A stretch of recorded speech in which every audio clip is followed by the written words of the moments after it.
All right. Here we go, back again on the other side of the coin. All right. Welcome to the Watch Along, Tom. Did you like that intro? Did you like that intro? I love it, mate. It just gets the channel. It sums the channel up. I love it. Brilliant. Guys, we are here. Chelsea versus Burnley. Watch along. Your bad boy Tom and your bad boy Miz right here. 2 hours of exclusive content coming up. We've already got a few people flocking in. Marlon Daly, hi. How you doing, my man? How's things? We're going to go through the lineup very, very soon. Eli, man, you've been coming along almost every watch along and every stream lately. Thank you so much, my man. First of all, Tom, how are you doing? I'm good, man. I'm excited for the game. I've been excited a week. For the first time in ages, I've actually been looking forward to us playing. Honestly, in lockdown and stuff, like for my well-being, it has done me the world of good, honestly. I tell you. So excited. Yeah, you know what? Look, I can't wait till the lockdown and all of this thing one day just finishes. But at the same time, I think it got all of us together. Do you know what I mean? We do a lot more streams. We get to talk to each other a lot. We get to talk to the fans a lot and watch the matches together. I think that's been the positive in this whole negative situation. But yeah, it is what it is. Tom, let's get into the lineups and whatnot because obviously we've only got I suppose 10 minutes before the game starts.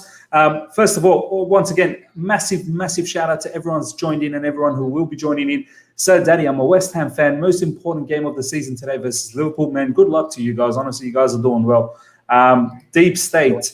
Ziyech is out of the lineup, just as I predicted. Deep State, I just read the report from Chelsea app and Tuchel has mentioned that they've just taken him out as a precaution because he has played a lot of minutes, and they were saying that he could be in risk of getting injured due to all the minutes that he's played recently. So it's sort of like a precaution over there. Tom, looking at the lineup, my man, it's becoming. I mean, look, it's only the second game, but are we seeing a trend here? It's sort of like a 3. Well, they've said that it's a 3-4-3, but for me, what it looks like, it's more of a 3-4-1-2 with Mason Mount probably as a number 10. Jorginho and Kovacic as the double pivot. Hudson-Odoi, even though he's a wing back, but I don't think he necessarily is that traditional wing back. He's more of a playmaker from the right, where Azpilicueta doesn't really bomb up. He just stays and covers for him. And we've got bad boy Alonso back after 3 months of exile. He is back. And Werner and Abraham up front, I really like that because I feel like Timo Werner with Tammy Abraham is a very, very good combination. Your initial thoughts with this setup, how do you feel? I like it. I mean, I think personally that Werner's always needed a strike partner. I think having Mount in behind for me is exactly what he needs as well. Be that Mount or Havertz, I think both can do that job. Slightly surprised at Kovacic. Again, I rate both players. Obviously, neither were at their top under Lampard. I think they were a lot better against Wolves.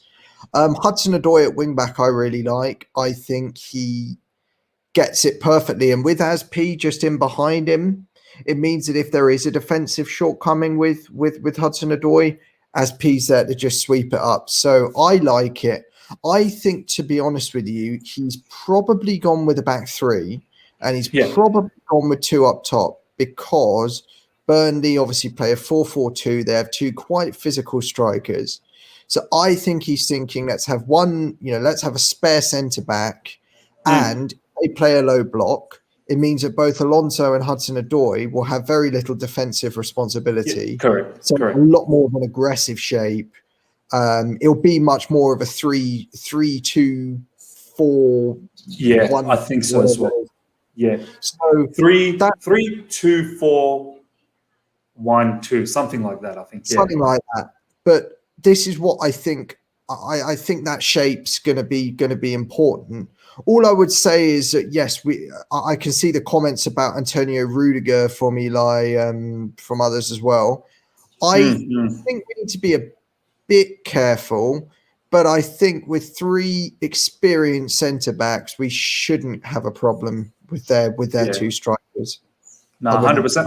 I want to talk about this one. Thor Hammer, please write down what your worrying factors are, because it is interesting, because there's a lot of people, a lot of fans out there who are a bit worried about this. Personally, and I'll get to Tom as well. Look, the way I look at it, guys, is Thomas Tuchel's here. You know, it's his second game. Guys, allow it. Do you know what I mean? Let him sort of experiment. Let him check things out. I've said it as soon as he was appointed that players that were in the fringe, players that weren't getting minutes under Frank Lampard, we could possibly see them back. And we're already seeing that with Rudiger. We're already seeing that with Kovacic and Jorginho. Kovacic, although he was getting minutes, but probably not as much. So they may start looking good. So that's the only thing. So, yeah, Thor Hammer, would love to know what your concerns are. Just quickly, eye test Merchant. We didn't create many chances against Wolves. 100%, but Wolves packed everyone at the back, Tom. You would have to agree. But we did create one or two chances, well, probably about three really good ones. There was that Chilwell shot. There was a couple of half chances for Giroud. And I think there was another chance. I can't remember exactly. And we couldn't put away. Just quickly, let's have a look at a few more comments here. This is a nice one, Tom. Tom Tongs Miz from Anirudh. Yeah, that's right. Fire, baby. Thomas Tuchel commenting. He should be in the dressing room roasting the boys. I don't want to see Thomas Tuchel commenting on our stream. Thomas Tuchel, what are you doing, my man? I fancy Timo to do well today. 100% I'll do as well. Tom, do you want to take this comment, man? Yeah, I'm very... I think 2-0 is good. I definitely think we'll get some goals today. I've seen people go, oh, it's going to be 0-0. Oh, they're going to have 10 men behind the ball. I think they might, but I think they'll be a bit more confident after their results the last few days. Confidence that teams that have a low block can provide mistakes because they'll think they can hit us on the break. I think Burnley will actually be more aggressive than Wolves because Wolves were literally basically throwing the towel in for a point. Burnley are on a good run, so they'll be wanting, they'll be thinking they can get more than that, even if Deitch has told them not to. So, no, I think we're going to score. For me, it's about I'm hoping today we'll see the first goal of the Thomas Tuchel era live on the other side of the coin. I mean, yes, that's what dreams are made of, Miz. Do you know what I mean? 100%. Looking at the Burnley team as well now, guys. For all the people that are on, please smash that like button and stay with us throughout the game. It's going to be exciting. Hoping for a first victory under Thomas Tuchel. Just looking at the Burnley team, Pope, as usual, keeper, Lautzen, Tarkowski, me, Peters, McNeil, Westwood, Cork, Brady, Wood, Vidra, I think that's how you pronounce it. Vidra. I think, look, this is Vidra. This is going to be a proper park the plane. Let's just soak as much as pressure up. And I'm pretty sure they're going to be looking forward to the set pieces. I don't even think they're that great in the counter attack, to be honest. So it's more going to be set pieces. They're going to be happy if they can get a draw. Tom, is that how you sort of look at it as well from a Burnley point of view? Yeah, I mean, I was at Stamford Bridge in 2017 when they did come and were 3-0 up at half time. And I think I was shell-shocked in the Stamford Bridge in the West Stand at halftime. So I'm not going to take anything for granted, but... Oh, that was West Brom though, right? Are you talking about the West Brom one? Burnley in 2017. Yep. When Anthony Taylor, I believe it was. Yes. I think it wasn't... No, I think it was Kevin Friend, but Anthony Taylor had screwed us over before. But for me, we have a very good record against Burnley. I think that is the only game we've lost to them in the Premier League era. Something's, very, very good record like that. So I'm confident. I really am. And I hope we can put some goals past them. I think if we get one in the first sort of 30 minutes. I think that they'll be done. Yeah. If we get that first goal, floodgates will open up. Mark Talks Chels, thank you for joining my man Mark. Guys, follow Mark. Honestly, he joins me in this particular channel quite regularly for the Heads and Tails show, Heads or Tails show. So please look that up. Miz and Tom, fire. Great to see you guys. Let's do this brave lineup and we start this era from zero. Brand new start, 100% agree. I just want to quickly read Thor Hammer. He did respond. Just don't trust Marcos, Rudiger, Jorginho, and Kovacic. I think Tuchel will favour players who we as fans don't like. 100% agree, Thor. We just need to give this a chance, man. We just need to hang in there, see what happens. Tuchel will understand very, very, soon. If these guys are not putting the hard yards, he will understand straight away that they are not going to cut it. But if they do well, that's great for us. Akash, thanks for joining, my man. Literally, I'm going to scream so loud for our first goal. Yeah, man, I can't wait. Tom and I, we're going to bring the screen. We are going to bring the screen. Tom, by the way, what are you seeing in your stream at the moment? I'm seeing the lineups. So I think we've just done the lineups, but obviously, again, BT don't use the Premier League commentary. So it'll be once a game starts, we'll see where That's we're both. Realise. Yeah. Shake hands with I think Azpilicueta, Daichi boy coming out. Oh no! Mr. Brexit ball himself. The Brexit ball. Anirudh, need to shoot often on Pope. His arms are a thing. Look, man, last time there was quick movement that opened them up. The way we sort of passed very, very quickly. But Ziyech was very, very good on that day. So no Ziyech today. I really hope Mason Mount can move the ball around very quickly, and Timo Werner and Tammy Abraham can help in, and Callum Hudson-Odoi. I really like this lineup, Tom, man. Like, we've got a lot of attacking players to help out. I mean, this 3-4-3 with having Callum Hudson-Odoi as a right wing back sort of really allows us to be very attacking. Agreed. I couldn't agree more. Jack Cork, of course, used to be Chelsea youth grad. He's come up on my screen. But yeah, I think for me, this lineup's been done for attacking reasons. God, if Alonso scores the first goal under Tuchel, the outrage, man. The timeline will be in the mud. It'll be the most bizarre experience on Twitter, because it'll be half the people cheering the goal and half the people going. I mean, not Alonso, but look, it is what it is. Declared. Thank you, my man, for joining. I love it when you join, my man. It means another good time game. Alonso first goal, 100%. And these times are good for Sydney and Australian viewers, 100%. We've got Jason Brown. Come on, Chelsea. Alonso, look at him go. He's warming up, and hopefully the whistle will start soon. Barbara, by the way. Oh, you've kicked off. I have. Let me pause. I'll tell you what, I'm going to pause 14 seconds into the game. So once it gets to 14 seconds on your stream, I will play it again. Let me see how. Yeah, my players are still kneeling, and they're just about to get up. And you've already kicked off, yeah? Seconds, I will unpause. Yeah, here we go. I just kicked off. So 14 seconds, just give me a shout, and then I'll unpause. Okay. So let's see. 14 seconds. Come on. Show me the time. Here we go. 16 seconds. 16 seconds. Just go. So now you're 2 seconds ahead of me. That's fine, though. What are you seeing? I'm seeing Thiago, Jorginho with the ball. Thiago now, and then Rudiger now has the ball. What are you seeing? Yeah, no, I'm about a split second behind that. That's perfect. That is perfect. Within a couple of seconds. So Azpi just passed it to Callum Hudson-Odoi. Is that what you're seeing? Yeah, but as I say, as you say it, it's happening, basically. Yeah, that's perfect, Tom. That's all right. I mean, it's always going to be a bit up and down. Slightly behind, but to get it spot on would be really difficult. Nah. I think leave it.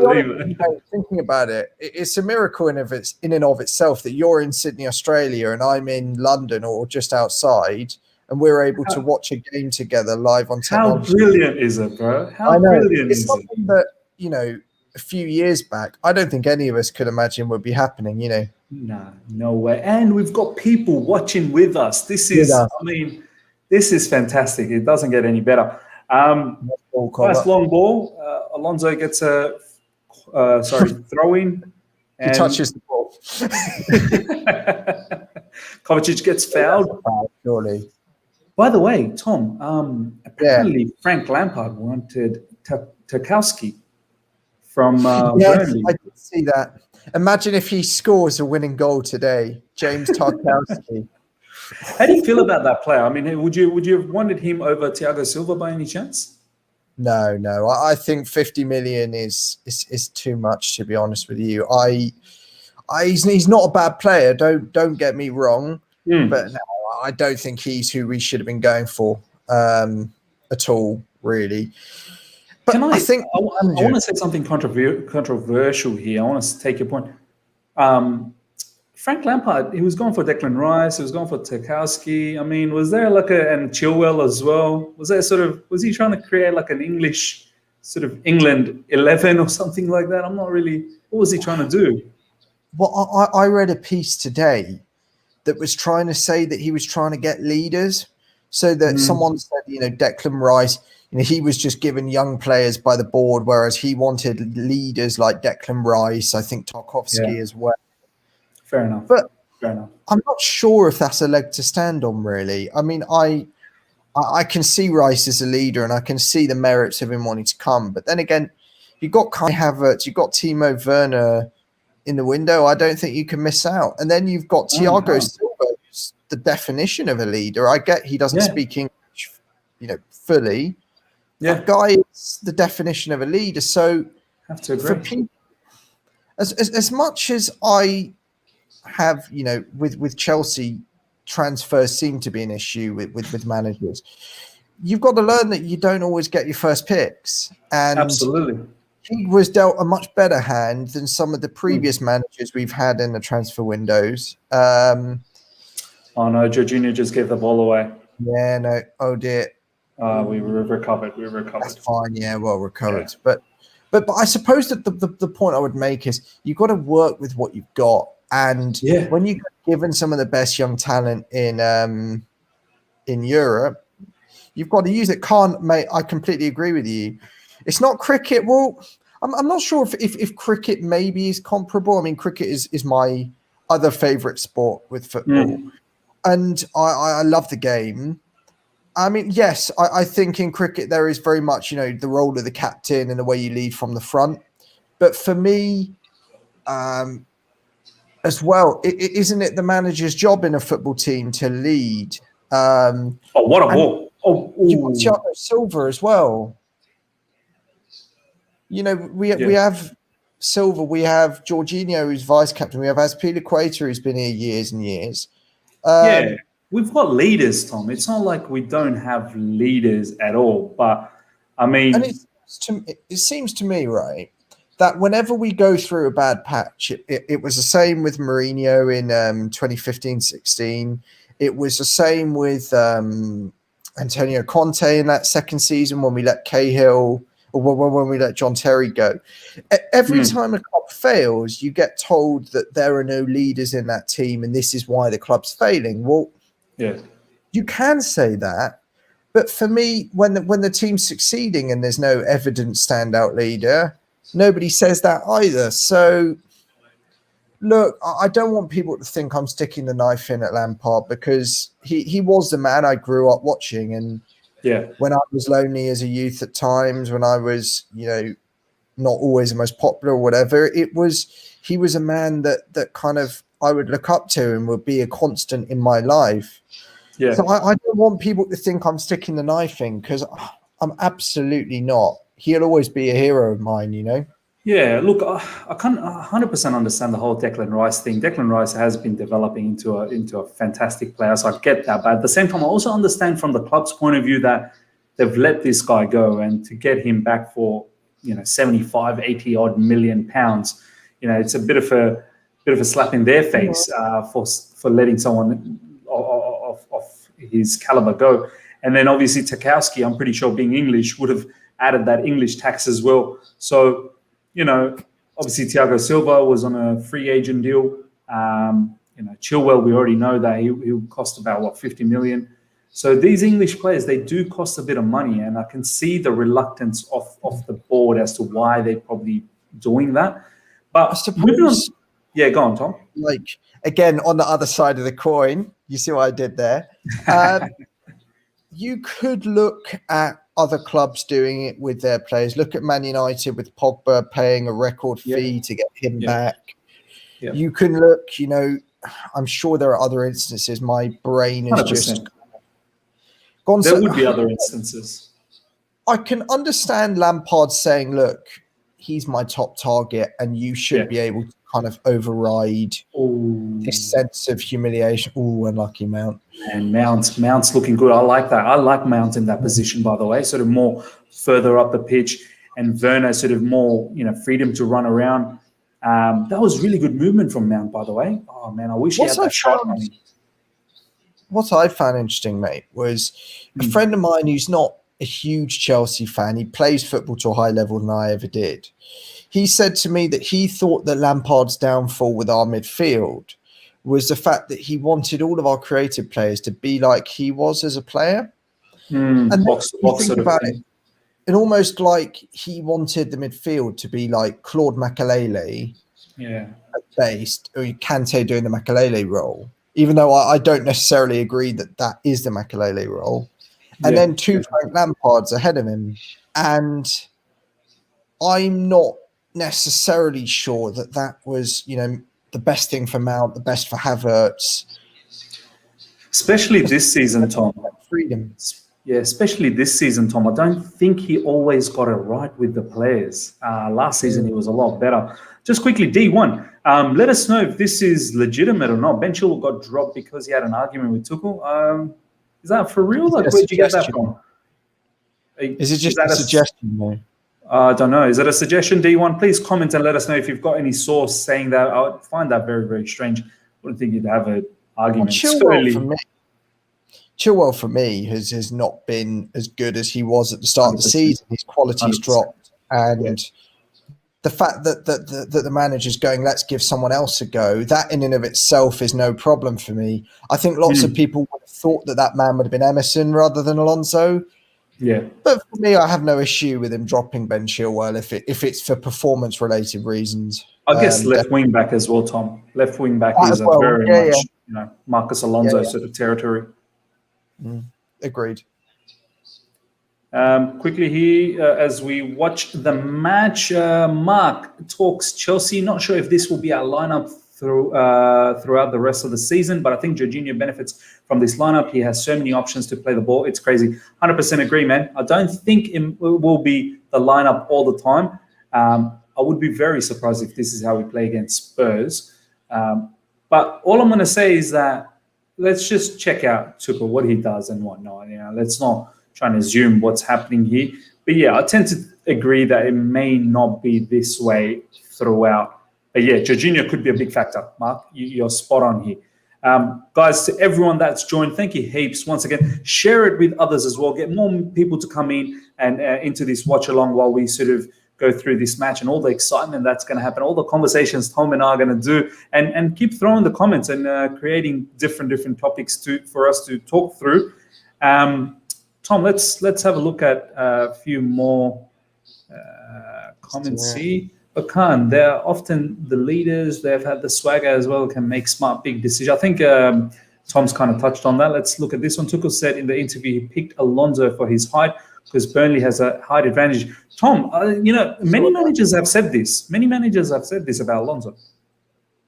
Yeah, look, in a wing-back role, I'm fine with Alonso there. I would be surprised if as some were saying, if we play this shape against Tottenham, especially, I actually think Hudson-Odoi at right wing-back against Tottenham, where Mourinho will literally tactically exploit that. But I think for a game like this, I have no problem with Alonso. Oh, goodness. Yeah, that was close. Alonso, I've no problem with Alonso. I have no problem with Hudson-Odoi. And look, I'm just excited to see how we develop tactically. And I think Tuchel is very much an open book with that. And with Alonso himself, it shows that he's willing to adapt his game plans to the opposition. And also, he'll settle on a shape, but he won't be afraid to change it, I hope. Yeah, S. Hossein, I've just seen your comment. That's my little brother, by the way. That's my younger brother. Oh, Miz brother. It's called as Miz, I'm sure. Even when it's game every 3 days, needs rotation. Absolutely hit the nail on the head there. Love it. Yeah, hit the nail on the head. He's a Gunners fan, by the way, guys. Give him a lot of crap. Oh, dear. Here we go. Come on, Hudson-Odoi. Oh, man. We got to be a bit more snappy about that kind of situation, man. That was nicely fed by Kovacic there for Callum Hudson-Odoi. Really opened up there, guys. I feel like Hudson-Odoi should have just tried and smash it with his right. Went on his left. It's hard to control those when you hit those first time. I think sometimes you just it'll either go in the top corner, it'll go into that top stand, and people going, what on earth was he doing? True. Look, we have a corner, so Anthony and Mason Barry, Mount. Mason Mount's good with the corners, man. I like him. Anthony Barry special, please. Oh, no, not this time. Good to hear Barry is staying for a bit. I think. Yes, absolutely. I'm not sure he'll be as important as he was last time, but I think maybe with set plays, maybe just as a general guide to English football, he's a good man to have around. Tommy T. Absolutely. I think he'll be somewhat of a assistance to Thomas Tuchel. At the end of the day, I'm pretty sure Thomas Tuchel's quite, aware of how to set up defensively. I mean, you don't become a very, very good manager without knowing all of that. But I'm pretty sure Anthony Barry will be a very good help. Let's see this set piece from Mason Mount.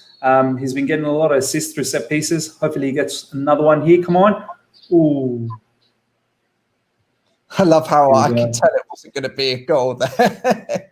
I could hear from your reaction. Otherwise, I'd have had right, let's go. Mason on the wings. We're breaking the lines a lot more than against Wolves already, I would say. Yeah. Look, Burnley's not really just sitting deep and parking the bus. They are trying to enterprise and go forward every now and then whenever they can. So it's good. I want it to be open so that it gives us the opportunity to score. If it's closed all the time, it makes it very difficult. Like Wolves was just sitting back. Mark talks Chelsea. In this current form, you can play Cho where you want. He will still be a danger for opposition. Cho for God. Yeah.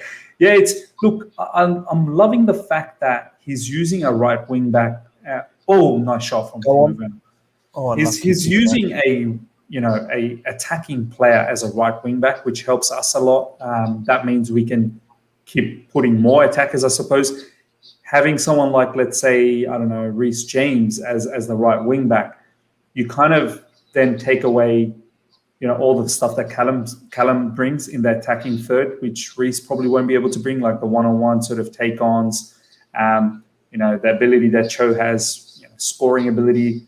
So, yeah, Tom, I feel like by having Callum Hudson-Odoi as a right wing back, it just opens up a spot in the front line for another attacker. So it's good.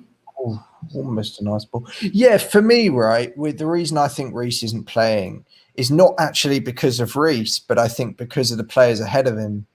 Will go on, Callum. Oh, unlucky. Shoot. One thing Kovacic doesn't have is shots, man. He does not have shots. Yeah, but mate, we're threatening the goal. It's coming. It's coming. Play looks so much sharper. I think we can definitely say that Timo's playing in a forward role. I don't think he's playing as a left winger, so to speak. Alonso's more of a left winger.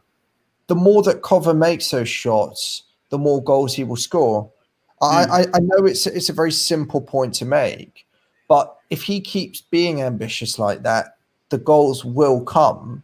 And he 100%. Will become more of the midfielder that I think other managers in the past have wanted him to be. So yes, we'll go on, Tammy. Lovely ball for Mason. Oh, Mason, you should have released Callum Hudson-Odoi there. Really should have. The link-up's already a lot better than it was against Wolves, I think, though.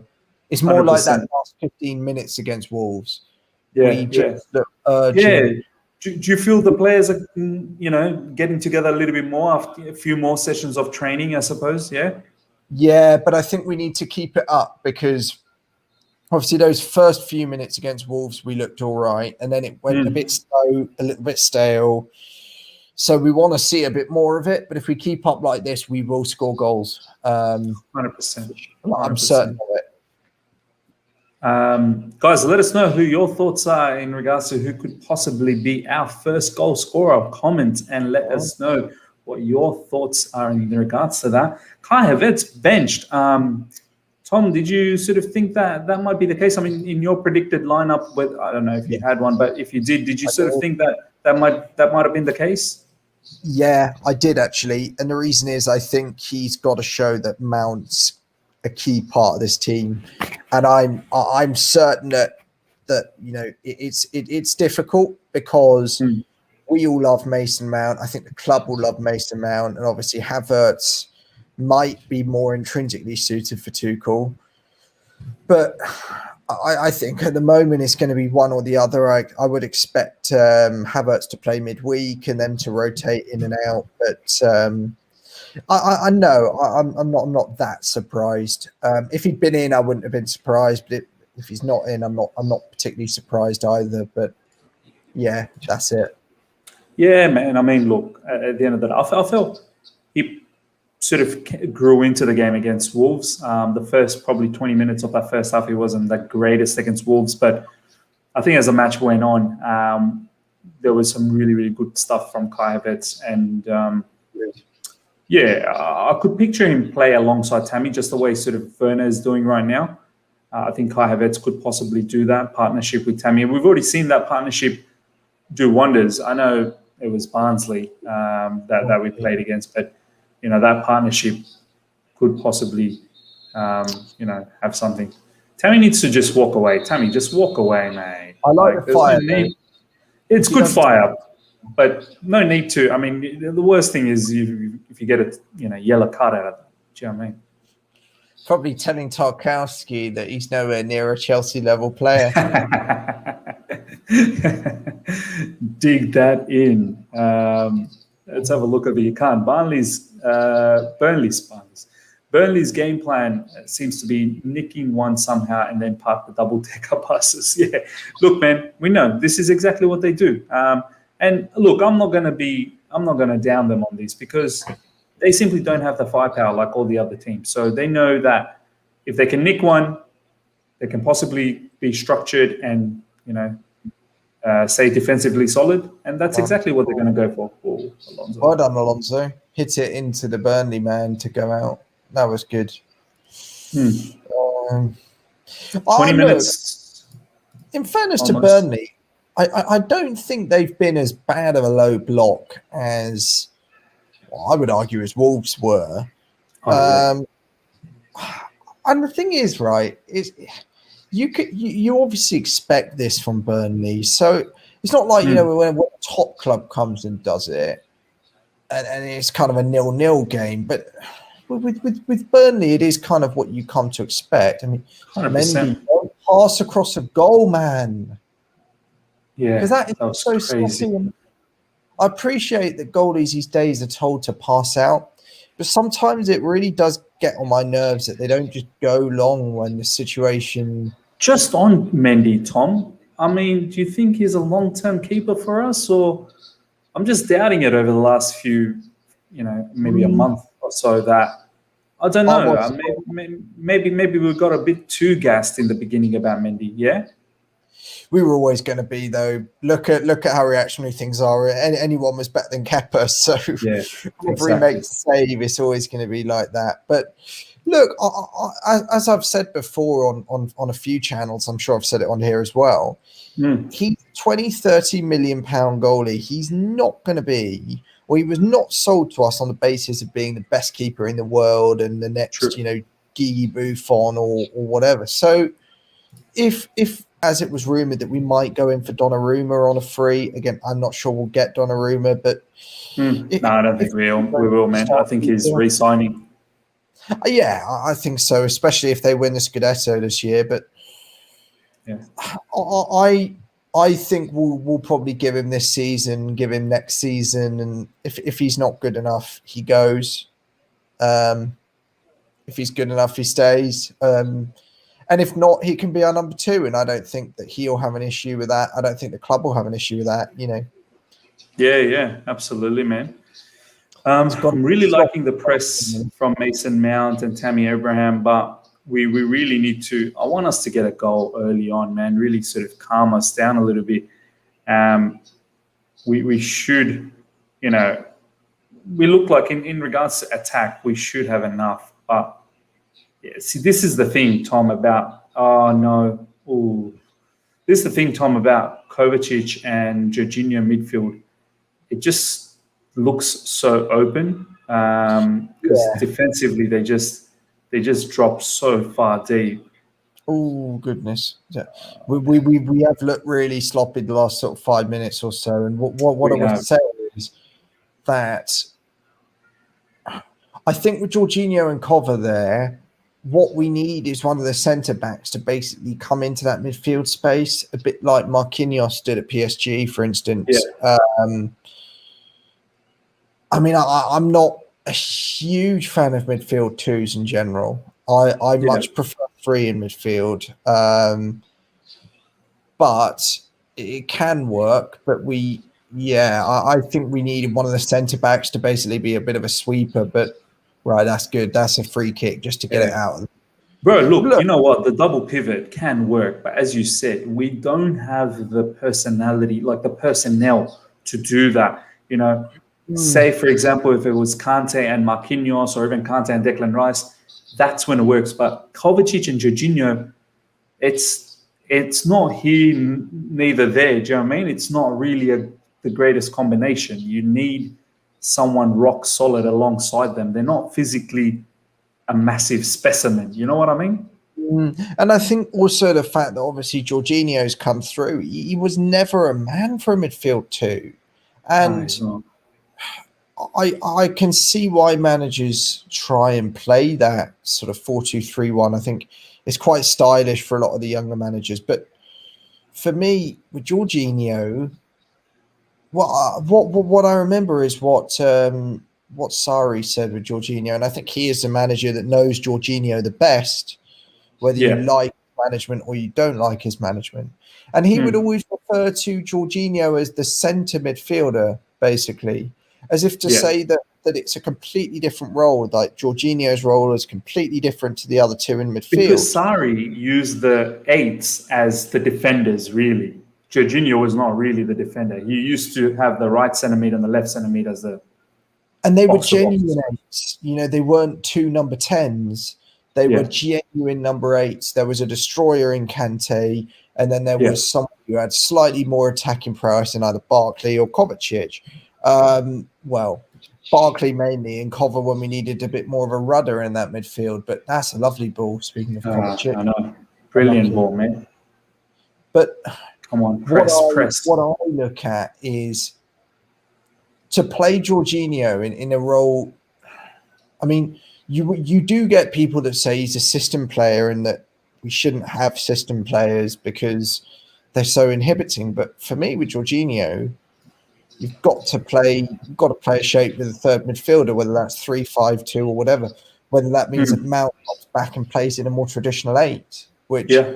today it doesn't look like he is, and I think he's playing very well as a 10. But is that necessarily the role that we need from him? Yeah. The thing I want to say about Jorginho is that I think long term. Oh, what a ball from Jorginho, man! Woo! Oh, I love needed to finish that. He just needed to head it across, like into the goal. Ooh, that was close. That was close. I see. This is the thing where managers like to use Alonso because of his height that he gives us in the width, and as a left back. As a left wing back. He's probably one of the better ones out there. But going back to the whole Jorginho case, I just feel like a player like that in the Premier League is too much of a luxury, Tom. I just feel like he, that's why he probably suited in Serie A, where he wasn't. You don't need to be a physical specimen over there. It's more guile and more slower. Whereas in the Premier League, it's fast and it's ruthless, and you need defensive midfielders that are very, very strong over there. Do you feel like Jorginho long term has a future though with Chelsea, or do you feel this could be his last season? I think a lot of people are very negative about Jorginho. I mean, I think, for instance, if Billy Gilmore wasn't there, if there wasn't other midfielders there that people think have the technical ability, I don't think we'd be hearing quite as much on Jorginho. For me, no, I think to have a distributor there is fine. Obviously, people talk about the great pressing sides, the likes of sort of Busquets, Fernandinho to an extent as well. Obviously, others in those in those really, really ultra total football systems. Hmm. And you would say that they have a bit more to them in that they have the distribution, but they have that defensive ability as well. Rob, mate, keep the faith. We are going to get goals today. Keep the faith, Rob. I think Rob's dying, man. I had a comment, but no, I can definitely see the quality coming through, and it looks like a team that is finding its way. Yeah. But it's finding its way where each player knows what they're doing. We're all going on. So no, I'm certain we're going to score today. Definitely.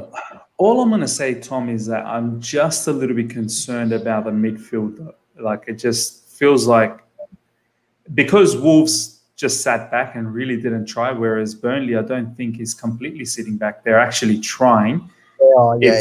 Oh, here we go, Mount. Well done, son. Well done. This is what I like about Mount. He's such an active player. I want him dropping back into that 8 to help Jorgen Kova out. Yeah. Brilliant. Absolutely brilliant.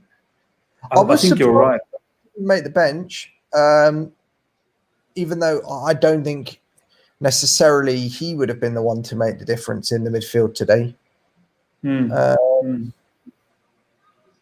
But yeah, Tom, you're right. Sometimes probably Mount probably just needs to drop a little bit to help out. But at the same time, oh, come on, Timo.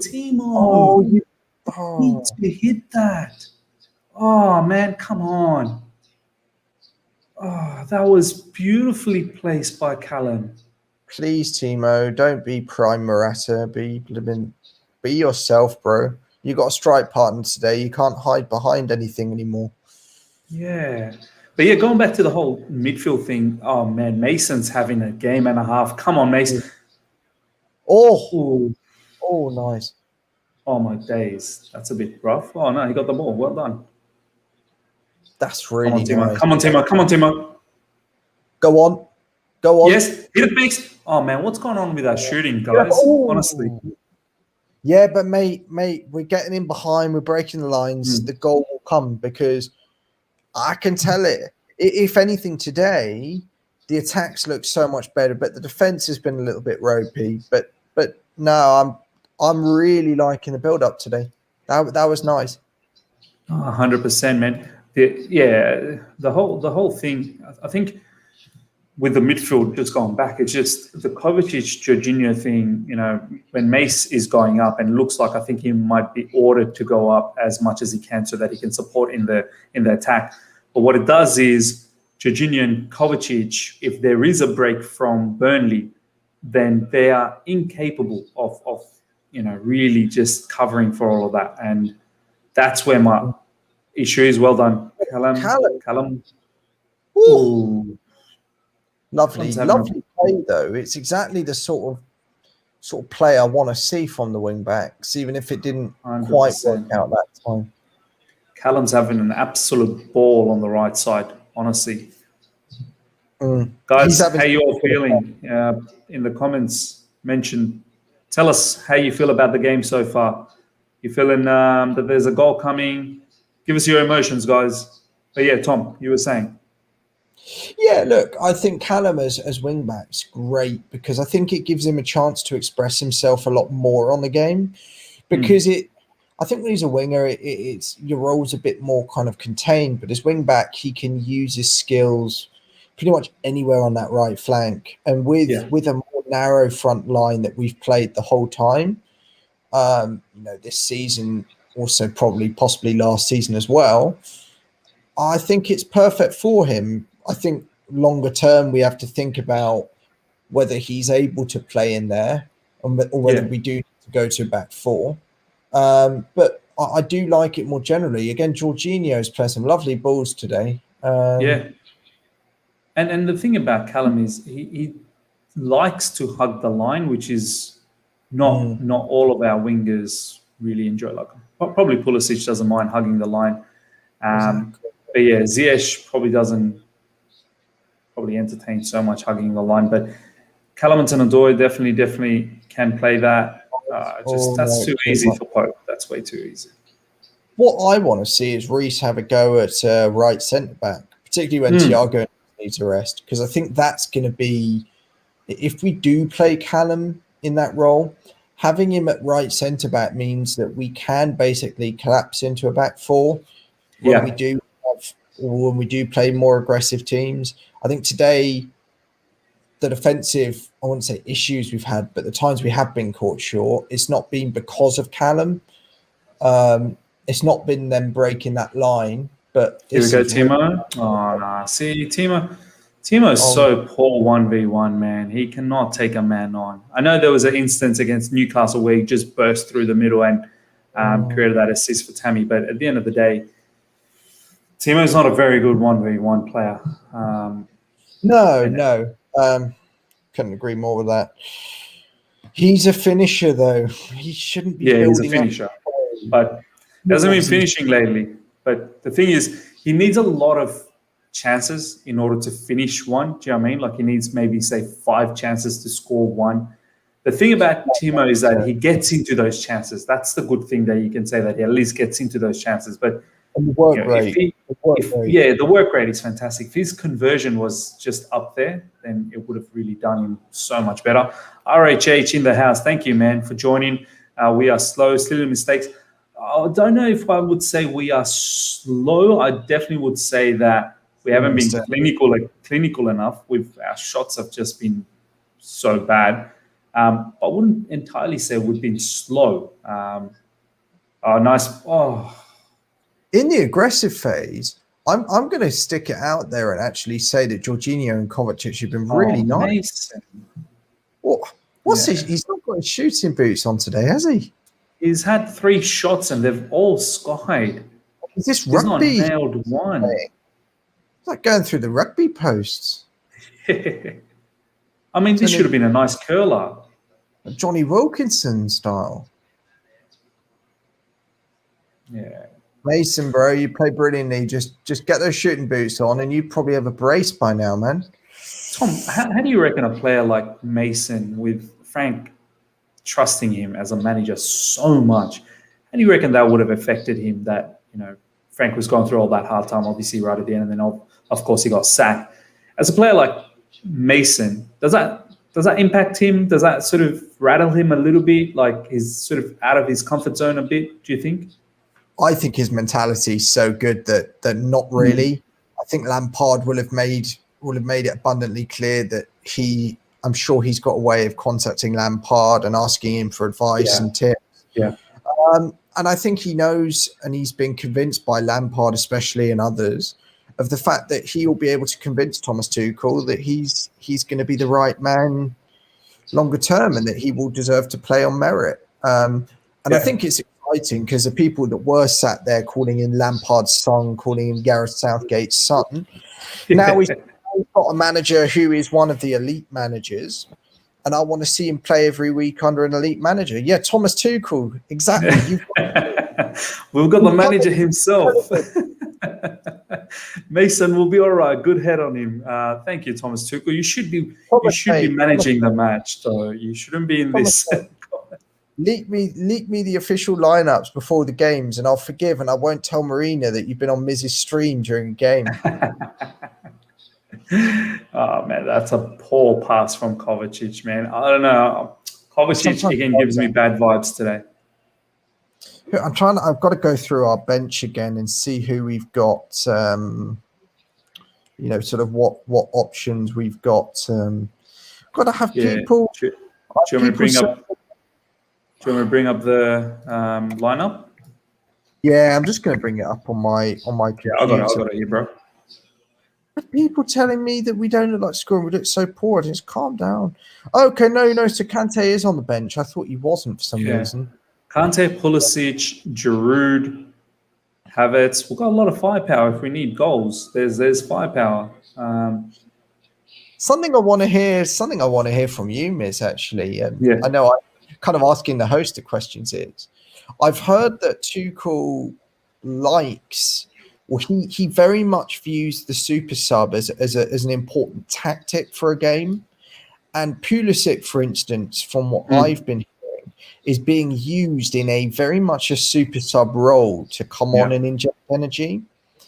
So I'm interested to know whether you think that that's going to be Pulisic more generally, whether he'll start more games, and whether there are any other players that you think might take a kind of super sub. I guess kind of, I don't know if basketball is the kind of sport where they Yeah, do that as well. yeah, they do. But I And think there's unlimited sort of subs over there, so it doesn't really matter for them. But to answer your question, I think he will have certain players that he thinks that will inject a lot in these type of matches, especially where as you can see, Burnley 11 men behind the ball right now as we speak, making it very, very difficult for us. I think in these sort of games, he will have those super subs, to come out and make a change. But I think against teams that want to play a little bit more open and really go at us, he'll play his traditional sort of lineups. But in these sort of games, we could possibly see a combination, where maybe sometimes Pulisic starts and sometimes Callum Hudson-Odoi sort of sits back. He may have, if Pulisic starts, it may be that he starts in the left wing back probably. And then we may see a traditional right sort of wing back on the other side in the sense of Reece James. You never know. We did see against Wolves, Tom, at one point where Callum Hudson-Odoi and Pulisic were left wing back and right wing back at one point. So, I think there was 10 minutes to go and he just wanted to throw the whole kitchen sink and try and get that 3 points. But I like that about, I really do like that about Thomas Tuchel, that he goes for the victory. You know what I mean? I like that from Cover there, because that showed the sort of hardness that we need in that midfield that sometimes they don't provide. They've got to do that again and again and again and again and again. Obviously, it helps that Alonso kind of presented it on a plate by messing up that one-on-one, but absolutely, bro. But I can see. Apologies for interrupting, by the way. Yeah, no. I can see Alonso coming off for a Puli maybe on 70 minutes. If it's 0-0, definitely. And you know what? I think what Tuchel looks at it is that he's got the 3 centre backs and they're just going to stay flat. And then you've got the Kovacic and Jorginho pivot and they'll just sit right in front of the defense. So he's literally got 5 people ready if there is a counter and the rest of the team attack. Do you know what I mean? That's exactly how he's sort of setting it up that, if it needs be that he needs a super sub. But man, I've got to be honest with you, Tom, this first half, we should have put at least one away. We've had chances to take those shots, man, but we have not been clinical. 5 minutes to go before the half ends. Here we go. Nice break through the middle. Come Beautiful. on, Callum, have a Yes, Azpilicueta. Yes. How fitting is this, Tom? Captain Azpilicueta scoring in the Thomas Tuchel era. Yeah, baby. Yes. Oh, my days. I'm just going to tweet this out, Tom. You take over for a little bit. Oh, boy. That is, I think, a goal that epitomizes what Thomas Tuchel wants to do. The fluidity of that move was just delicious. I tweeted out what we were mentioning, but the way that it fluid was Callum doing so much, the nice little fake move, and Timo's not taking the shots. Mason's not got his shooting boots on. Who does it? It's our very own Azpi. Tuchel's call for experience. It's caused us. It's given us a goal. First goal of the Tuchel era. I told you, man. I told you as that move started, the goal's coming. And you're going, no, we're not creating. We've gone and done it. Caesar Azpi with Tommy T. Let's go. Yeah, baby. Let's really, really go, man. I mean, this is fantastic. Let's have a look at some of these comments here. Declare Dave, yes. We've got Akash, yo, absolutely yo. Golazo from Mark, and my brother, he's written here, Cho assist, yes. Callum Hudson-Odoi laying that ball off for Azpilicueta. Perfect. I mean, we needed that, Tom, man. We really did need that just before halftime. Hopefully this will give us massive boost going into the half. And I'm pretty sure Tuchel will really be in the ears of the boys and saying, come on, boys, get in there, first goal of the Tuchel era, and let's go out there and just clean them up and get these 3 points, man. I'm excited, Tom. I'm excited. As P, just what lovely finish. I don't know, was it deflected off the defender? I couldn't see, but look, it does not matter. It does not matter. It was good movement, yeah. Tuchel ball. It was really good movement, Tom.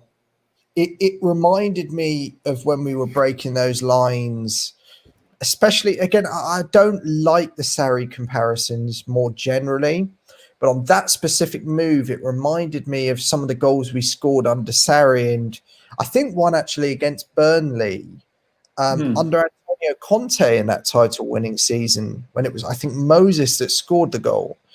But it was just the way that Callum comes in from the right, gives it to his right centre-back. It was just it was just delicious. It was delicious is a word I would use. It was absolutely of the top tier. And now I can see us putting some more goals past these guys because the confidence is going to come now. Look, we're camping on their D. Yeah. Oh, look at that. Oh, man. Timo, calm down. Stay calm, Timo. You need to see where the ball... It was a brilliant ball from Mason. Timo just needed to trap the ball and really just, have faith and have a shot. But yeah, Tom, I must admit, that goal from Azpilicueta hopefully has sort of... Well, let's have a look at this replay again. Nice ball to Mace. Mace just bursts through the midfield. Callum goes in and then puts the ball wide for Azpilicueta, who then smashes that shot in. Perfect. That's beautiful. Yes. Man, I love it, man. I had pancakes for breakfast. Delicious ones made by my mum. But that was what filled up my stomach with delicacies, football delicacies. And as P's celebration, the way the players all came together, it's just what I want to see. It's what I want to see, man. And you know what? It's so fitting, isn't it? The captain starts the era off brilliantly. Another missed time pass. No, but you can tell they've got a spring in their step now. We got the goal. Yeah. As long as they don't score before half time, which it would be a Chelsea thing if they did, get in at 1-0. And I'm sure Tuchel will say, keep doing what you're doing, because I've been impressed with this half. There have been things we haven't done so well, and players that haven't had their shooting boots on. But 100%. Jorginho, yeah, that was bad. That was poor from Jorginho. Give away territory just before the half time. That's not what we need, man. Yeah. I tried to defend you, bro. Nick Pope. Only 1 minute. Hopefully we hang on. But yeah, Tom, I definitely agree that hopefully the goal will just calm us down and that we will be a little bit more clinical in front of the goals and really take them on. I'm liking the hustle. I'm really liking the hustle from us. Like we every player's buzzing. Do you know what I mean? See, I had Werner there in that defensive phase. That was a trap of the ball and a tackle that could have stopped a goal scoring opportunity. So that's why I don't tend to get upset when Werner maybe has a less good day forward, because unlike some of our other striker flops, and I'm not saying Werner is one, by the way, he got back there and he stopped a goal scoring opportunity. He doesn't sit there sulking like particularly Morata used to do. So look, I'm happy. I'm glad he's done that. Obviously, I don't want to see them kind of get on the end of a long ball here. Nice, SP. Now that should be the half time, shouldn't it? There we go. Half time, ladies and gentlemen. In the Thomas Tuchel era against Burnley, first goal, Azpilicueta, half time. Guys, honestly, I mean, we'll talk about the whole half right now. Tom, how you feeling, my man? Good, man. I'm going to need a coffee in a minute. I've got to go and make myself a coffee in a second. How about this? You go and get that coffee while I speak to the guys who are online. Go grab yourself that coffee. When you come back, I'm going to get myself some water as well. So we'll sort of share it along. What do you reckon? Like we can swap over, can't we? Yeah. Brilliant. Man. And it's on the other side of the coin live. First goal of the era. Me and Miz. Yeah. Better not. Get much better than this, boy. Right, I'm going to get my coffee. I will see you all in a bit. Bye. 100%. Go get that coffee, guys. Guys, I'm just quickly just writing it down in the Chelsea. Join us live for the first half review. I'll be there with you guys very, very shortly. So, guys, yeah. Look, overall, I think it was a bit. I don't know. I mean, we did have a lot of the ball. We did control the ball, control the possession. They did have one or two sort of moments through our midfield where it was a bit too easy to go through. But overall, I think we had a lot more chances, but we weren't clinical enough from the beginning. Mason Mount has been stupendous this game. The only thing he's probably missing is that shooting ability. He's had at least 2 or 3 shots where we've just skied over. But the goal that we scored, guys, was a ball that was passed to Mason Mount. He drives through the middle, passes it to Calamatano, cuts in, and then from the outside it allows Azpilicueta to overlap, and then a great goal from Azpilicueta. We deserved that goal, to be honest, in that first half. And overall, look, I'm just glad. I'm glad we are on top. We've got that goal ahead, and hopefully the mood in the dressing room is going to be buzzing. Thomas Tuchel hopefully give these boys a lot more confidence. Players that kind of need a little bit more confidence, probably Timo Werner, guys. Timo Werner, for me, even though his work rate is good, but I don't see his clinical, like he's not being clinical enough. His passing sometimes goes a bit disarray. So I need Timo Werner to just calm down. So I need to just go up to him and just say, Timo, just relax. You've got a lot of time in your hand. You just need to relax. Tammy Abraham has been good. Callum Hudson-Odoi. I think for me, Mason Mount and Callum Hudson-Odoi has been the 2 super powerhouse for us. Guys, let me know what your thoughts are in this particular half as to who were your players. For me, Callum Hudson-Odoi and Mason Mount have been brilliant. Obviously, defensively, we're looking good. Azpilicueta with the goal. Thiago Silva and Riga, I don't think has done too much wrong. Alonso in the left wing, once again, has given us a bit of width, but I don't know if he's done anything extra for us. In the midfield, I think Kovacic and Jorginho, they do look a little bit weak at times in the middle, where if Mason drives too far in front and Burnley sort of starts countering, or they've got the bit of possession, it just seems like a bit too easy to get through us in the midfield. But let's have a read at some of these comments here. Akash, captain delivers it, man. Beautiful. Honestly, what a way to start the Tuchel era. The first goal from Azpilicueta. Brilliant, brilliant. Love it. Craig Harwood, there's a goal, and it was the captain Azpilicueta. This is honestly such a fantastic moment for the captain to start the Tuchel era's, the goal, the first goal in the Thomas Tuchel era. Eli, I'm satisfied. 7.5, 7.9 for the half. Look, that's probably a bit high. 8. Look, we've been good. I'll probably give 7.5. We should be a lot more clinical, I suppose. Carefree, wherever you may be, famous CFC. Yes, come on, Chelsea, 100%. Come on, Chelsea. Hopefully, we bang in some more goals in the second half. My brother Shabab is saying Chelsea were good without being great, in my opinion. 100% have to agree. I think we were overall good. We just weren't clinical enough. Akash, Miz, do you think needs to come? Do you think needs to come in second half for up top? Miz, do you think? I think Akash, are you missing a particular player name here? Please comment as to who you're sort of trying to refer there. Welcome back to Tom. Pranith, with all due respect, Tammy needs to be subbed off. Has been very, very lost in the game and can't hold up the play. Look, that's probably a bit harsh, Pranith. I think he has dropped deep in midfield at times. He has tried to hold up. You're right. Look, his hold-up needs to be better. I'm not going to lie. His hold-up definitely needs to be better. But I think his pressing, his link-up a few times with Mason Mount has been very, very good. So I'm not going to complain too much. I'd rather have Tammy start as opposed to Giroud, because we seem to spam crosses with Giroud. Is this your full-time job? No. Both Tom and I have proper jobs. This is definitely not our full-time job. This is something that we enjoy to do on the side. 34 people on at the moment. Please smash that like button. This is fantastic. I'm going to hand it over to Tom for a moment to give his perspective on the half while I get some water, and he'll read through some of the comments as well. I'll be back, guys. Give me literally just a couple of minutes while Tom sort of takes over for the first half situation.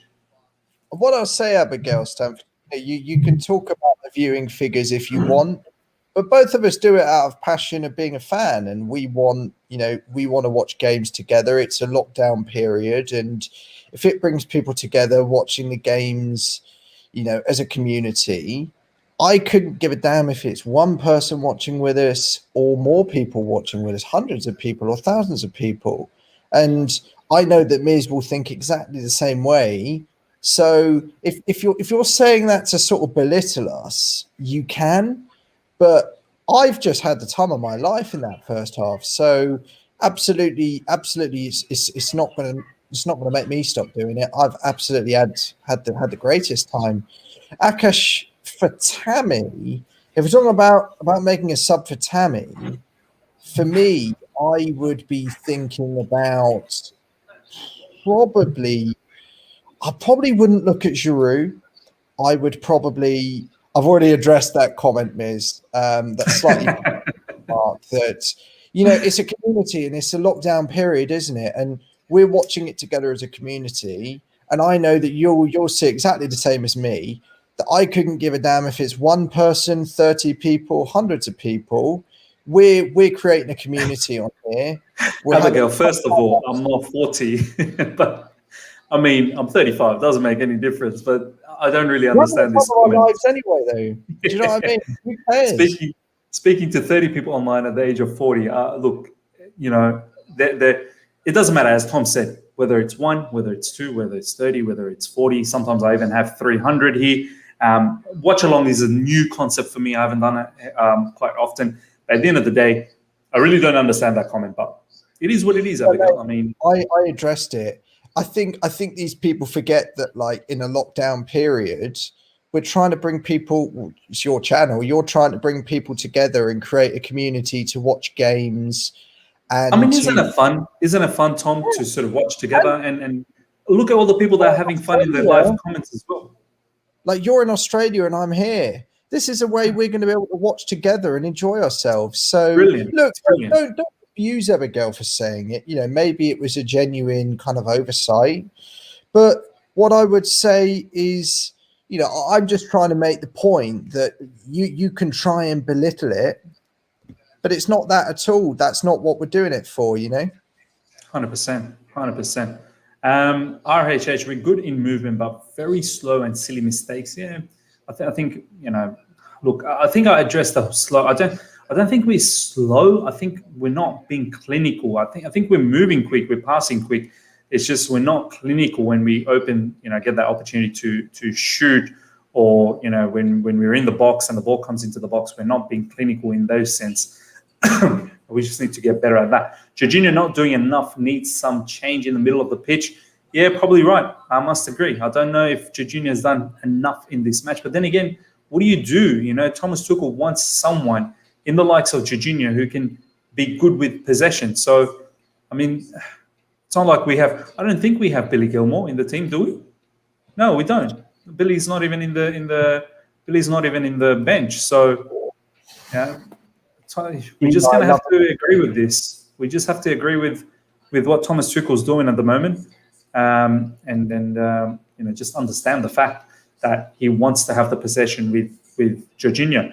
I like Burnley's approach. They are pressing us and not just parking the bus. Yeah, Tom, would you agree with this? I think Burnley they're not just parking the bus here. They're actually they're trying to play. They've shown some ambition. One might reasonably say, though, if they lose the game, maybe they should have parked the bus. It's not what we want to see. It might give us a win. It might get me goals. But look, I think it's very easy to give a team plaudits for playing good football. Look at Norwich last season. They played delightful football, but they were bottom of the league by 10 points or by 7 to 10 points. So one can say it's good and that they've looked dangerous in a limited way, but one might also say if they had parked the bus, it could easily be 0-0. We get frustrated and they could get a point. So I suppose from a tactics front, I thank Burnley for leaving us open and getting us space, and we did catch them cold. But from a perspective of one of their fans, if they don't get the win and that's how they've set up, or if they don't get a point, it's slightly different, No, 100%. Tom, I was thinking, do you want to go through what's happening in the timeline? Can do, mate. Yeah, we definitely can do. Let's bring this. I can see you agree. Look. I mean, I admire it in a sense that I can. If Burnley want to develop their style, great.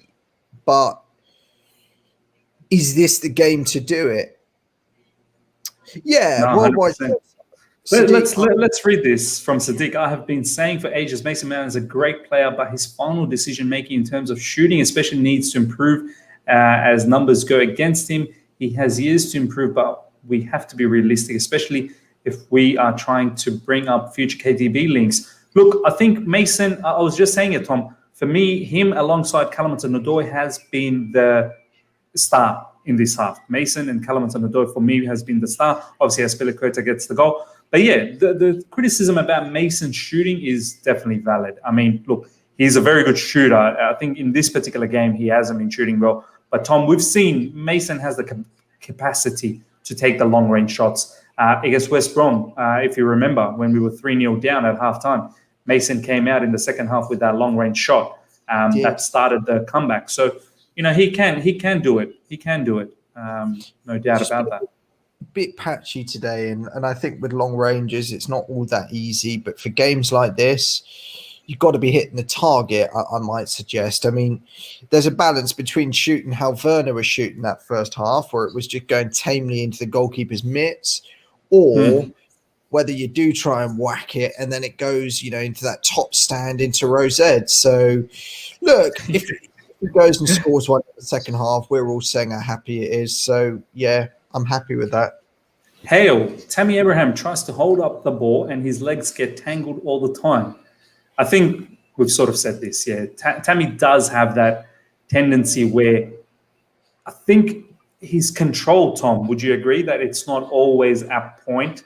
Yeah. He does have that, sometimes that first touch a bit too much. Sometimes when he tries to control the ball, as Hale is saying, he just gets it all tangled. I mean, that whole thing about using the small ball, Tom, hopefully that should help them out, get better in the training, yeah? I think so. I think that's definitely been done as a way to get the players slightly more technical, just make sure that when they are defending or attacking that sort of ball, they've got the chance. And I think it adds a bit of fun to it as well. Obviously, they'll enjoy using that in training. And I think a big role of a manager is to create fun in training. So even if that is the main reason, it's working at the moment because you can see the team are united. 100%. Look at what Liam has stated here. Today's match ball is normal size. We'll see if this proves a setback or a benefit. I don't know. Sometimes these journalists, ever since Frank Lampard has sort of gone, I don't know how to take some of these tweets. Like, how do you read that? Like, that to me reads a little bit smart alecky. Do you know what I mean? Like being a bit of a smart aleck. Mate, I've seen the British press since Lampard the whole time. As he pressed today saying that, we should have been given time. And that's an all right debate, but it's a way that they look down at the club and there's a targeted campaign. Pulisic is coming on, by the way. Pulisic is coming on. Wonder who he's coming on for. For Tammy. So Werner's going up top. Pulisic will go left forward. So he's going to more 3-4-3, I think. Wow, this is going to be...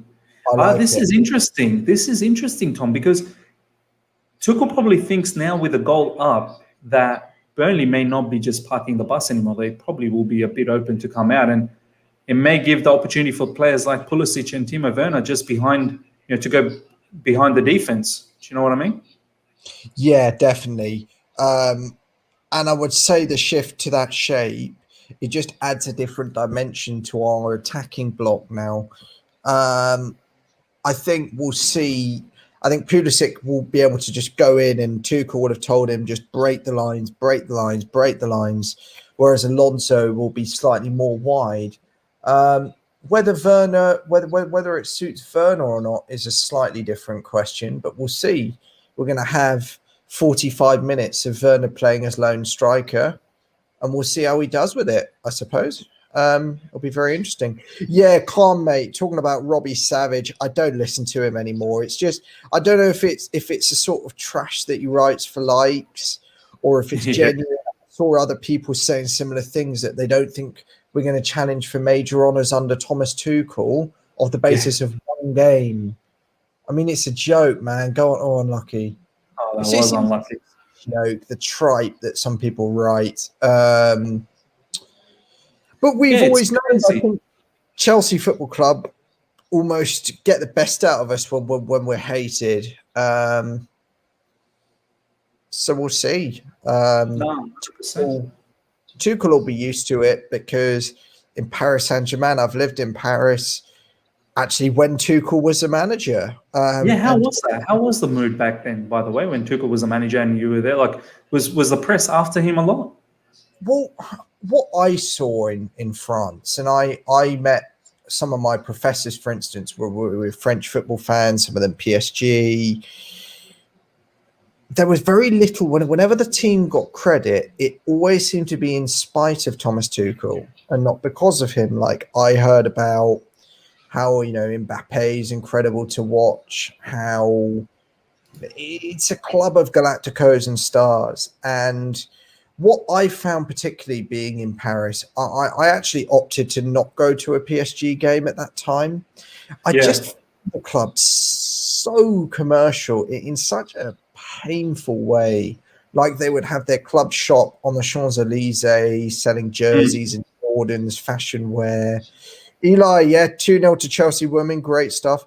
And at PSG, right, it wasn't necessarily ideal. What I do remember was on the cup final day, they were playing Stade Rennes, or Rennes, who we all play in Champions League. And this was before they obviously went to the Champions League and Europa League and all that. And Mbappe got sent off, and Rennes actually won it on penalties. Yeah. And I think the way things are in Paris, it is very difficult. Also, when they played Man United, I'll confess that being the only Englishman in my group of internationals in Paris, a part of me was wanting the English team to win because of the way that it was so commercial and Paris was some designer club. So when that VAR thing came through again, I think the knives are slightly out. Yeah. For the manager. But I think it's almost good preparation for a club like Chelsea because we haven't got, it's not the same in that way. And I think you have experience of being under the pump and with the knives out. But equally, it's not that way here. It's a much more simple management structure. We got we have Marina, we have Petr Cech. So I think it's a very good preparation for coming to Chelsea with the whole kind of atmosphere of Paris Saint-Germain and the way it went. So, from everything I saw, PSG was kind of like Chelsea on steroids, and that's perfect. Perfect for us. And it did surprise me. Is VAR gonna check that? Look at the one yesterday that happened in the Villa game. I don't think that gets given. We're really pressuring them in the second half. By the way, just quickly, eye test. That's a really good comment, man. It shows how tactical Tuchel can be. 100%, man. I mean, to be able to take Tammy down and then bringing in Pulisic. And obviously, I'd like to see how we are actually structured right now. I'm not sure if you've seen it already. I want to see how we are with the ball, how it kind of looks like. But yeah, eye test, man. 100% agree with you, man. It just... Tuchel is always thinking. Pep Guardiola said this, Tom, that Thomas Tuchel is 24 hours thinking football. He's just thinking, and he's playing scenarios in his head. So yeah, it's definitely good to see that. Just a couple more comments. I think Tuchel in PSG different than Dortmund. Yeah, 100%. I mean, obviously. I think I'll add with Tuchel and particularly Paris, Dortmund, all of that. I think his wife is a big driver of actually his more business moves and which clubs to move, things like that. I was reading it, I think, in the Telegraph, a really good piece, or either the Telegraph or the Athletic, both good sources. And I think with him, it is very much the football side all the time, I mean, and he's an obsessive. He's an addict with it. All unlucky. yeah, Lovely ball. that was a nice ball, man. That was a brilliant ball. And they're As I finding say, those with going about the French press being after him, I think when you are a big spending Galactico club, there's always going to be that pressure. You know, it's been made abundantly clear both by the club and by the French media and football press, all of that, that the only way you're going to succeed at Paris Saint-Germain is by winning the Champions League. And yeah, Tuchel actually, I thought, set up very nicely against Bayern in that final. yeah. In the run up to that final, They were I'm not close. They were close. They really were close. I'm Bayern not at the end. convinced when he set up against Atalanta. I thought he was tactically outdone by Gasperini. Against Mm, Leipzig, he was much better. He got Nagelsmann down to a T. yeah. But Oh, that was close. the Bayern game was a game I was most impressed with. Oh, yeah, you're a bit ahead of me. I'm gonna fast forward a little bit. Just fast forward maybe a couple of seconds. It was a really good cross from Callum Hudson-Odoi again. Man, There's a Callum is buzzing. He is buzzing, guys. Honestly, Callum Hudson-Odoi goal. is My stats showing me on BT, Burnley haven't even had a shot on goal. That shows the dominance. 11 shots, 5 on target for us. But you know what, Tom? You know what, Tom? You know what the TL is going to say? Oh, this is boring football. We haven't been great. yeah. We've been playing sideways and backwards and this and that. Oh, Burnley a crap opposition. Then you get but they did beat Liverpool at Anfield. Oh, it was And a fluke. Aston Villa, back to back. Liverpool No, and I Aston. know. I know. Look, I've been very, very impressed by today. And I think there are always going to be the problem with the possession game. And what I find quite amusing, right?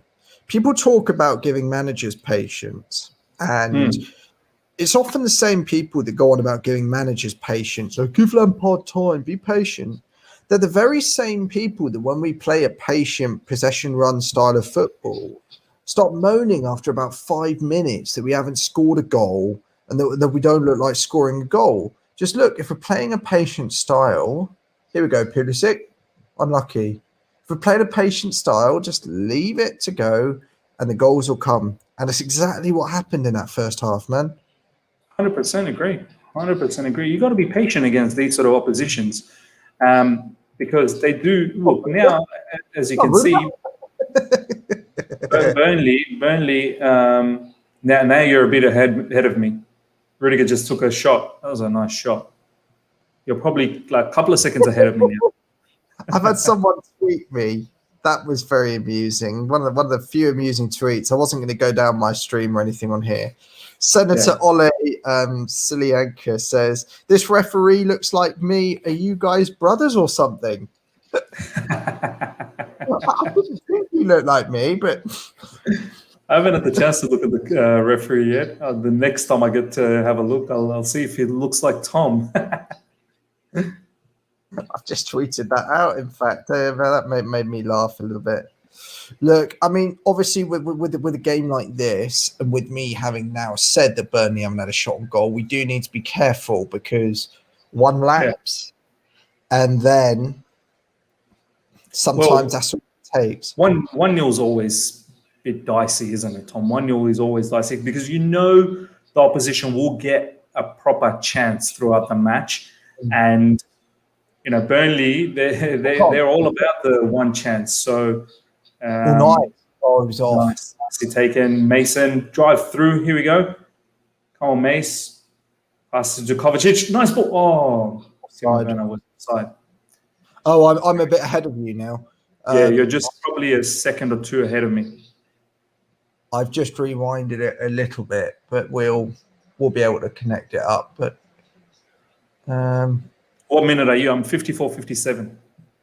Oh, that's perfect. Then you're about 2 seconds ahead of me. I will give it a slight piggyback. There we go. That should be 55, more or less. 55-9. That's exactly it, mate. We're on the tee now. Brilliant. The Chelsea women, Eli. That's what we want to hear. Let me know who scored the goal as well. Who's Chelsea women playing, by the way? Do they play the same opposition, Burnley? No, Tottenham. Tottenham, okay. Nice. Burnley, I don't think have women's team, or if they do, they're not in the Super Leagues. Good. I'm trying to get into that more. I'm no expert in women's football, but I'm trying to support the club with it. So that's why I'm keen to shout them out. I love these comments. Ites has said 1 lapse in judgment and you can let them back in would be a Chelsea thing, 100% Ites, man.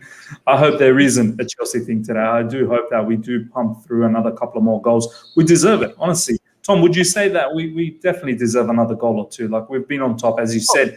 Burnley has not even taken a shot on target, but they do have a corner now. I've had someone tell me I look more like Kante than this ref. That's having a laugh and a half. Here we go. Burnley getting ready for a corner, guys. Come on, focus. This is where I get worried, Tom, because set piece specialist Burnley. With that ball in, that was amateur. I think it's another corner though, is it? No, luckily no, it's not. Looked like it came off the Burnley player. Anthony Barry's made us much better at defending those. I mean, I appreciate that time the ball really did help because it was such a poor ball in the box. But we've not looked as vulnerable this season under both Lampard and obviously Tuchel. So this is the whole link-up's been so fluid. Go on, Callum. Oh my days, Callum. Oh my God, he deserves a goal. He deserves a goal. How did that not go in? Callum Hudson-Odoi, what a player! Oh yeah, deflected. Okay. Man, he's a changed player, isn't he? Like, he's just taking players on, dribbling as well, everything with pace. He's definitely Thomas Tuchel's best player so far in the first couple of games. Mount today's looked great. Kovacic, I think, looked really strong under Tuchel. Nice. Lucky. Oh, that was brilliant again from Callum Hudson-Odoi. I can see what Werner was trying to do there. I'm not gonna criticize him for that. You would think maybe if he was in a bit better form, though, he would have been a bit greedier and had a go with that. We need a second goal because it's coming. It's coming.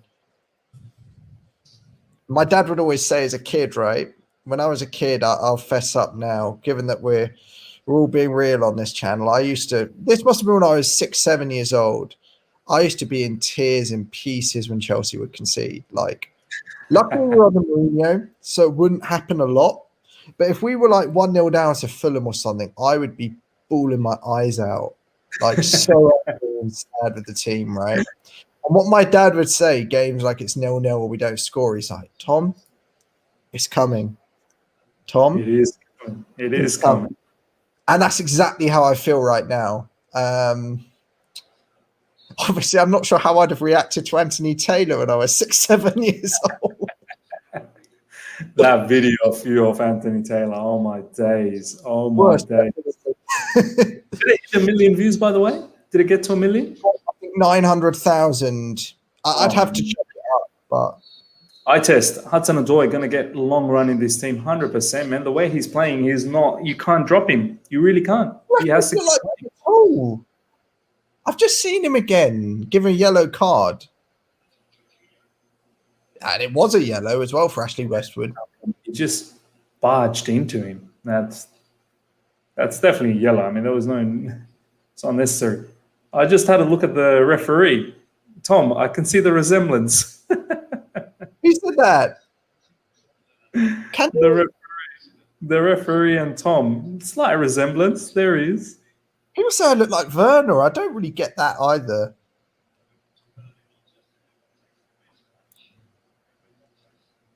Oh, boy. Oh, he's injured, is he? Oh, I mean, the Burnley player. What happened to him? I didn't get to see. How did the Burnley player get injured? Was it the guy that got the yellow? Westwood? I'm not sure. Give us a pen, Tom. That's what I got commented. Give us a pen.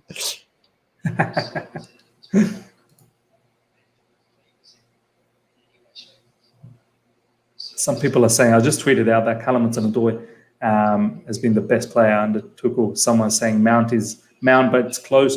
I definitely think Mount's been good as well. But the whole thing about Mason Mount, obviously he didn't play the whole match against Wolves this match. The first one, he's been very, very good this match. But the only thing he's probably missing is that shooting sense, I suppose. So besides that, yeah, Mount for sure in this game, he's the number 2 player, undoubtedly. Oh, right, he's coming off injured. Yeah. By the way, what's the lockdown situation in London at the moment? People still. It's pretty much a full lockdown, mate. To be honest with you, it's you can go for walks and stuff once a sort of day. You can see one person. It's pretty limiting, to be honest. Only essential shops open. I understand in Australia, I know particularly Victoria, from what I read, it was bad for a long time. I know in Australia it's much better now, with the Australian Open and all of that. But yeah, mate, it's not great, but we're getting vaccinated quickly, so hopefully it won't last sort of beyond the spring. By the way, how quick is the vaccination happening? Is that happening quick or? Like we've had over around 6 million. I'm not gonna, don't hold me to that, but we've got That's a lot. We're doing 24 hours. We want 200,000 a day. It's been good, but it can't come too quickly, man. Yeah. Akash, no wonder why Cho was most wanted by Bayern. 100%, man. I've been saying this since Tuchel sort of come in, and a lot of people have been saying that he's been brought in for the German players. I honestly think, of course, there's obviously going to be a link because he's German, and we've got Timo Werner and Kai Havertz and whatnot. But I honestly think he's going to get a lot out of Callum Hudson-Odoi, and you're right, man. We're going to get to see why Germany, not just Bayern, Germany, why they value Callum Hudson-Odoi so highly. I think we're going to finally see exactly why. They do like a winger like Callum Hudson-Odoi, 100%. There's no doubt about that. I think Pulisic as well. There's so much about it which can be given to Thomas Tuchel. It almost fits like a glove. But we've been so nice. Today, it's just got all the best out of our players. We just got to keep this going. No, absolutely. Just guys, I hope everyone's noticing this, what Jorginho just did there.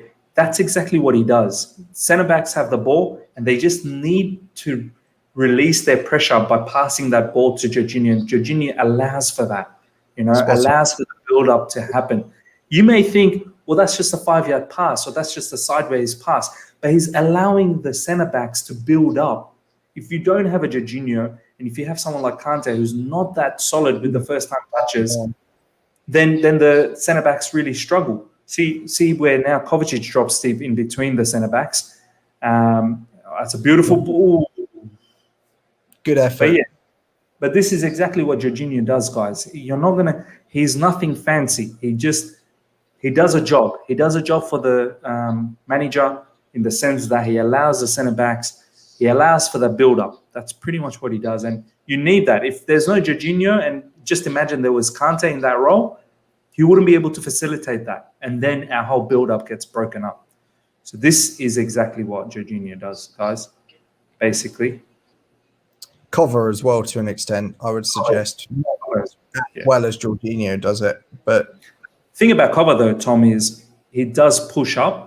That's when he goes up and then we lose the ball, let's say, then there's no one sitting. Whereas Jorginho, he will sit. He may not be the greatest, defensive sort of player to sit because he lacks the pace and physicality. But at the end of the day, there's still a body that sits, which is better than having. It's like when it was under Sarri occasionally, when Jorginho was getting targeted, man-marked or targeted. It was great to have Cover there because he has a skill set to come and maybe not quite as well, but also be a kind of press release. So then you've got 2 midfielders there that can be your vent from the attacking press. Yeah. Where I think we come unstuck with playing 2 8s is, especially 2 attacking 8s, I might add, is that we've got one player, and often it's Kante. And then you got nobody else that can release that transition between defence and midfield. So this is why I think it's very good to see them both there, because Cover can play as an 8 if we need it. Obviously today he's played more of an 8, but if there is pressure on Jorginho, we can bring him back. Lovely from Callum there. Once again, really good from Callum. Callum's been bossing him, man, from the right side. Honestly, he absolutely has been bossing it. 10 out of 10 today. I don't often like to rave during games, but yet again, it's been of the top tier. Yeah, I test merchant, mate. Your tweet about control rather than basketball, absolutely spot on. And this one as well, Tom. Loftus-Cheek really made Jorginho effective under Sarri.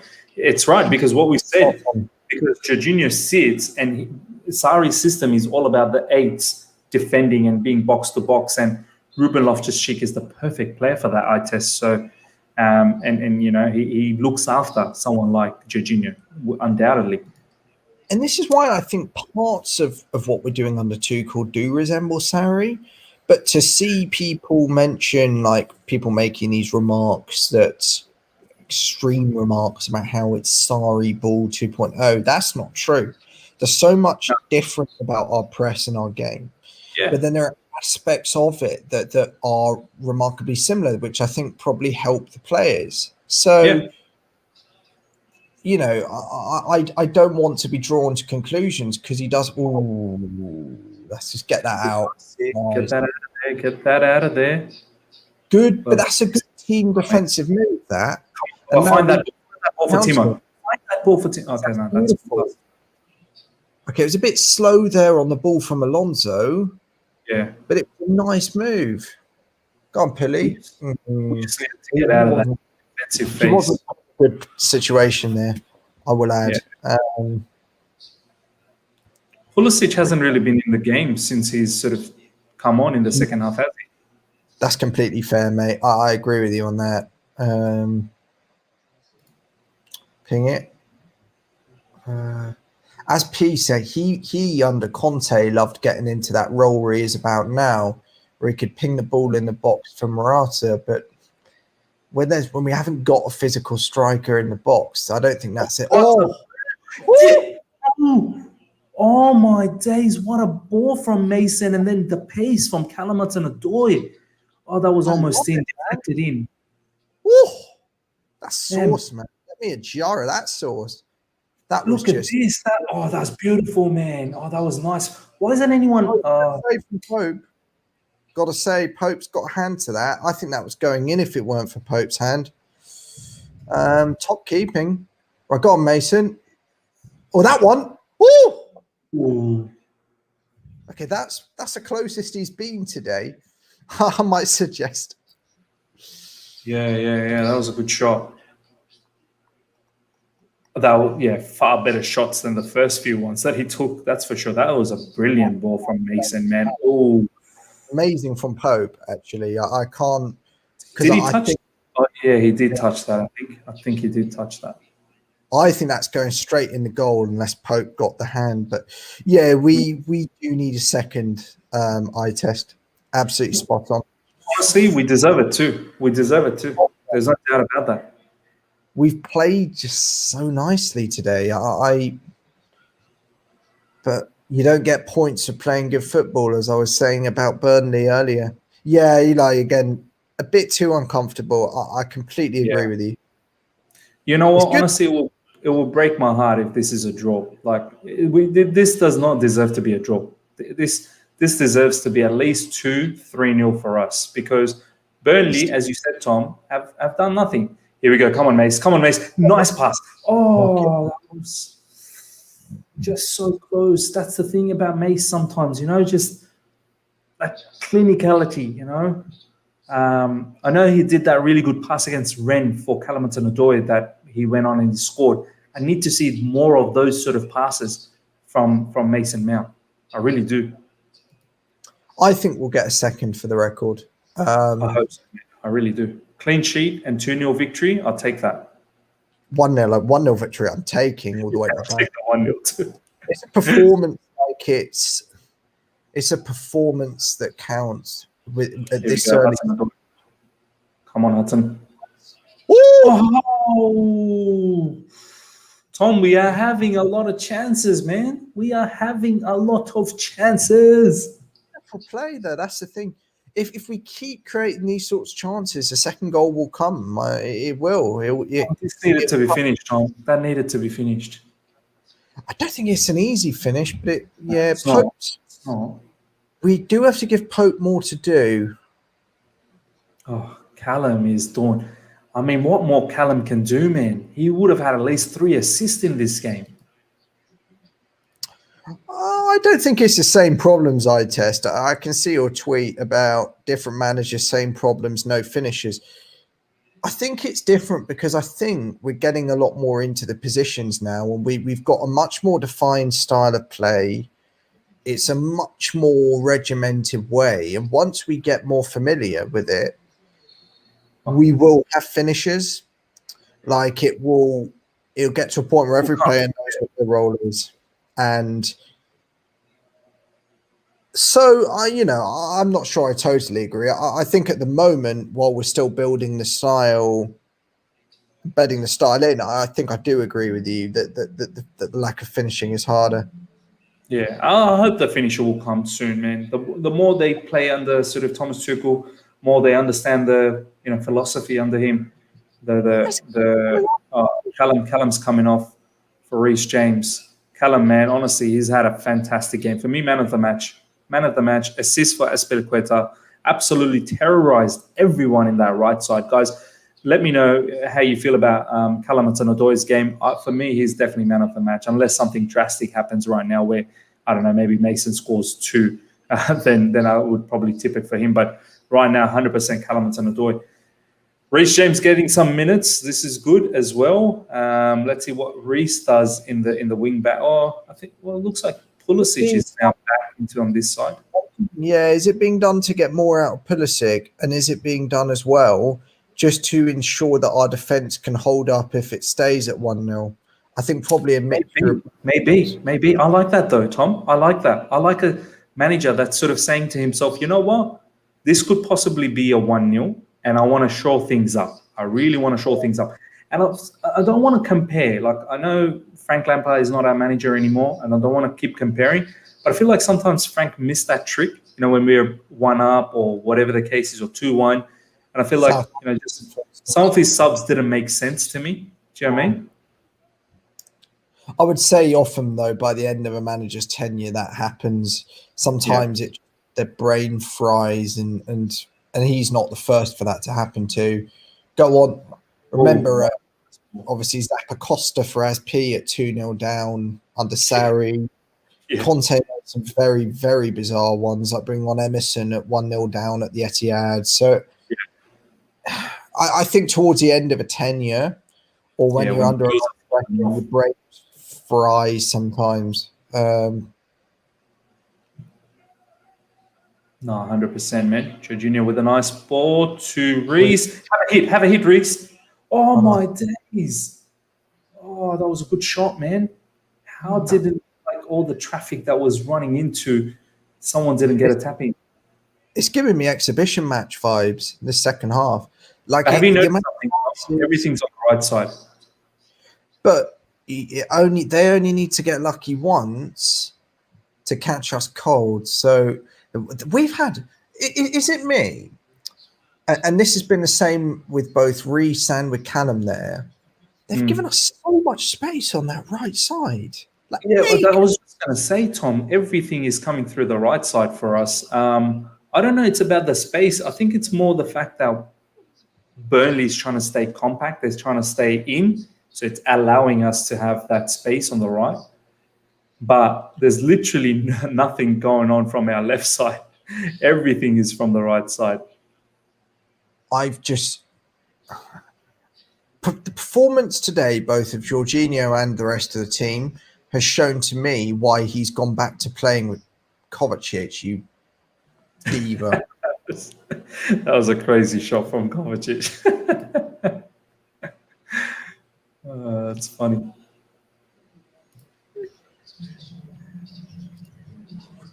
Again, Pope's had a good game. I do think we should have challenged him a bit more. And if it weren't for Pope, we would be 2-0 up.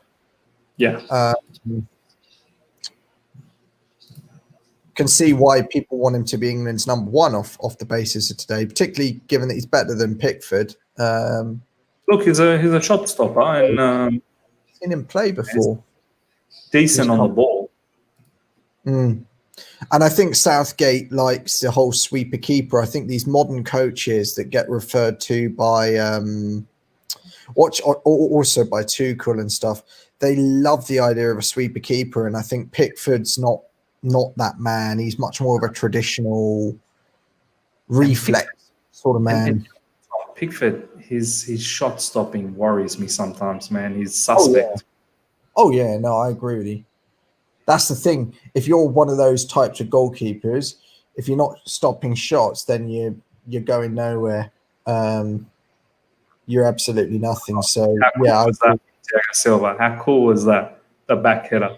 I was going to ask you this, mate, as well, actually. Thiago Silva, because we all know he can't play every game. He's well, we have to manage his game time. Who do you think is the first reserve centre-back to take his spot? Is it Reece maybe playing at right centre-back and Azpi in the middle? Is it possibly Christensen? Are we expecting the 3-4-3 to continue? That's the question. Is that what's going to happen? Let's say we are, just for now. Given that I think it's fitting us nicely, I think we've deserved a lot more than a goal today playing it. Let's say we are. I think it might be Christensen, man. I think he may go for someone who's got that ball playing ability, even though it's sad because I would like to see Zuma because, what has Zuma done wrong? Really nothing. But for the balance of the team, I think for the balance of the team, it may be Christensen if Thiago Silva is unavailable, basically. I think I test is saying that we'll play 3-4-3 versus Spurs. Honestly, I don't see why we wouldn't probably, because it has caused Spurs some havoc, especially last season when Frank was using 3-4-3 against Spurs. It did cause them a lot of trouble. It's a type of 3-4-3, I would say. I would be slightly worried with Callum at wing back in that game. I understand that we can go to a 4. Yeah. But the style of it. You know what happens, Tom, is that without the ball, we quickly drop and make sure that it's 5. With the ball, it's really a 4-2-2-2,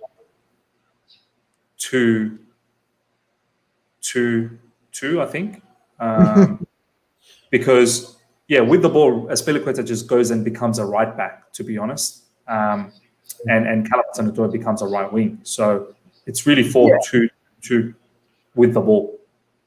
And I think that's fine. I just hope it holds water under Mourinho. Against Mourinho, not under Mourinho. But Callum's got the ability that you would think he can. Obviously Mourinho doesn't really know Callum. He wasn't really a fixture under was it offside or something? That must have been offside, yeah. 10 minutes to go, guys. 10 minutes to go. A little bit nervy. It is getting a bit nervy. Havertz coming on. Let's see who comes off for Havertz. Mason Mount. Mason Mount's had a fantastic game, to be honest. He's had a very, very good game. He gets a clap from me because that's absolute applause for Mason Mount. He's made Tuchel very proud. Yeah, he's worked really hard, and now Havertz comes in. Tuchel's the sort of manager that will debrief, so I don't think he's going to be one that hugs his players aggressively on the touchline. He'll just wave them, and once a game's finished, I'm sure he'll make Mount and Callum both aware of how well they played today. And also, I think it will reassure a lot of people that it's been 2 Cobham graduates that if this does end 1-0 or 2-0, that will have really game today. And you know what, Tom? I just hope that with Havertz now coming on, that he maintains the same sort of energy as Mason did. because it's very important. Last 10 minutes, very important that Havertz maintains the energy. We've got a comment here from Tom Sherrard, Havertz to bring some fresh energy. I'm hoping so, man. I'm really hoping so, Tom. Guys, let us know your thoughts about Mason's game in the live chat, because I felt Mason's had a fantastic game. Along with Kalamantanador, who's probably my man of the match, Mason definitely had a very strong game. Oh dear. Well done. Come on, Reece. Yeah, nice. Come on, Reece. All away. Yeah, brilliant. Now, Jorginho's got it. That outlet. Here we go. Havertz through the middle. That's it. Drive through the middle. Oh, Almost through, man. Almost through. Beautiful. That's what I like, right? Jorginho there as that DM, and it means that once the defense get it to Jorginho, you know that he's not going to screw that pass up and create another chance for Burnley. That's what Jorginho brings to the team. He's an outlet. Mount close second to Cho. Eli, agreed with you. I think Jorginho's got to be up there as well today. I really do. I know some people won't agree with me, but I think he's been back to his old self today. Many players have played well today, though. Yeah, 100%. I think overall, a lot of players have played very well today. Azpilicueta's got to be up there. Thiago Silva, Rudiger. I can't really complain about Rudiger either, to be honest. Alonso is probably the only one that I can probably say hasn't really done much. I mean, the ball hasn't even gone through the left side. It's all through the right side. Yeah, although who was meant to be playing that left side? Was it meant to be Mount as well? Thing is that Mount really has created on that left side, or Alonso really hasn't. Is that meant to be because it collapses into a back four with Alonso at left? Maybe, and I feel like it might be very much a tactical thing from Tuchel that just overload the right side. Nice ball. We're not going to. Another really good effort that. Yeah, could definitely be a tactical thing, Tom. That just go through the right, just overload the right side. Just. Don't jog. Beautiful. And Rudiger, that was nice. Rudiger and Jorginho, they're very well done. Rudiger, I thought was going to turn into Zuma against Ajax there when he just sprints through the whole team and lashes it over the bar. Rudiger was a bit upset there with Alonso, who was not driving by. Like it was. Oh my days, Alonso! Oh my days, Alonso has scored. This guy, you cannot. Alonso, you know what? Alonso is inevitable. Alonso is inevitable. Beautiful goal. This is perfect. Great shot. I mean, number of people I'm going to see. I mean, everyone gets upset, right, with this guy. But let's face it, Tom, this guy, he knows how to score goals. He really does. we were literally spending time saying, none of our play was going through Alonso, and I'm nodding away aggressively. Then he comes and look at that finish, Tom. Look at that finish. This is the thing about Alonso. He finishes. You can just enjoy What a goal. Pulisic didn't get enough credit. Pulisic will not get enough credit for that build-up and that assist either. True. We're going to make sure he does. I'm going to get those GIFs out. The GIF threats will be out. The GIF threads will be out. Tom, you're right. Alonso, you're right, man. You're right. It's just going. This man, can you imagine? He did not play for 3 months. And he comes up and he scores. Oh my days. Number of people now, the timeline is it's going to erupt. I mean, Tom, Azpilicueta and Alonso, the goal scorers. Azpilicueta and Alonso. Mate of mine telling me they put £1 on Alonso to score today. Apparently. How much was he to score? I'd love to know, actually. I need to ask him. By the way, eye test, this is spot on. I remember Zidane's goal in the Champions League final against Bayer Leverkusen. Spot on, man. Spot on. Guys, honestly, what a moment for Marcos Alonso for being out for almost 3 months. And then we were just saying, Tom, I was really saying that Alonso really hasn't had much to do in this game. We haven't really gone through the left side. And then he must have listened to me and banged in that goal. Here we go. Come on, Reece. We just need another defender to score a goal here. Kovacic to bang it in from the D. That's what I want. Oh, man. Tuchel, Thomas Tuchel era. 7-1 for Alonso goal. Oh, you put 19-1 on Alonso to score first. 7-1 for any time. Not bad. Not bad, mate.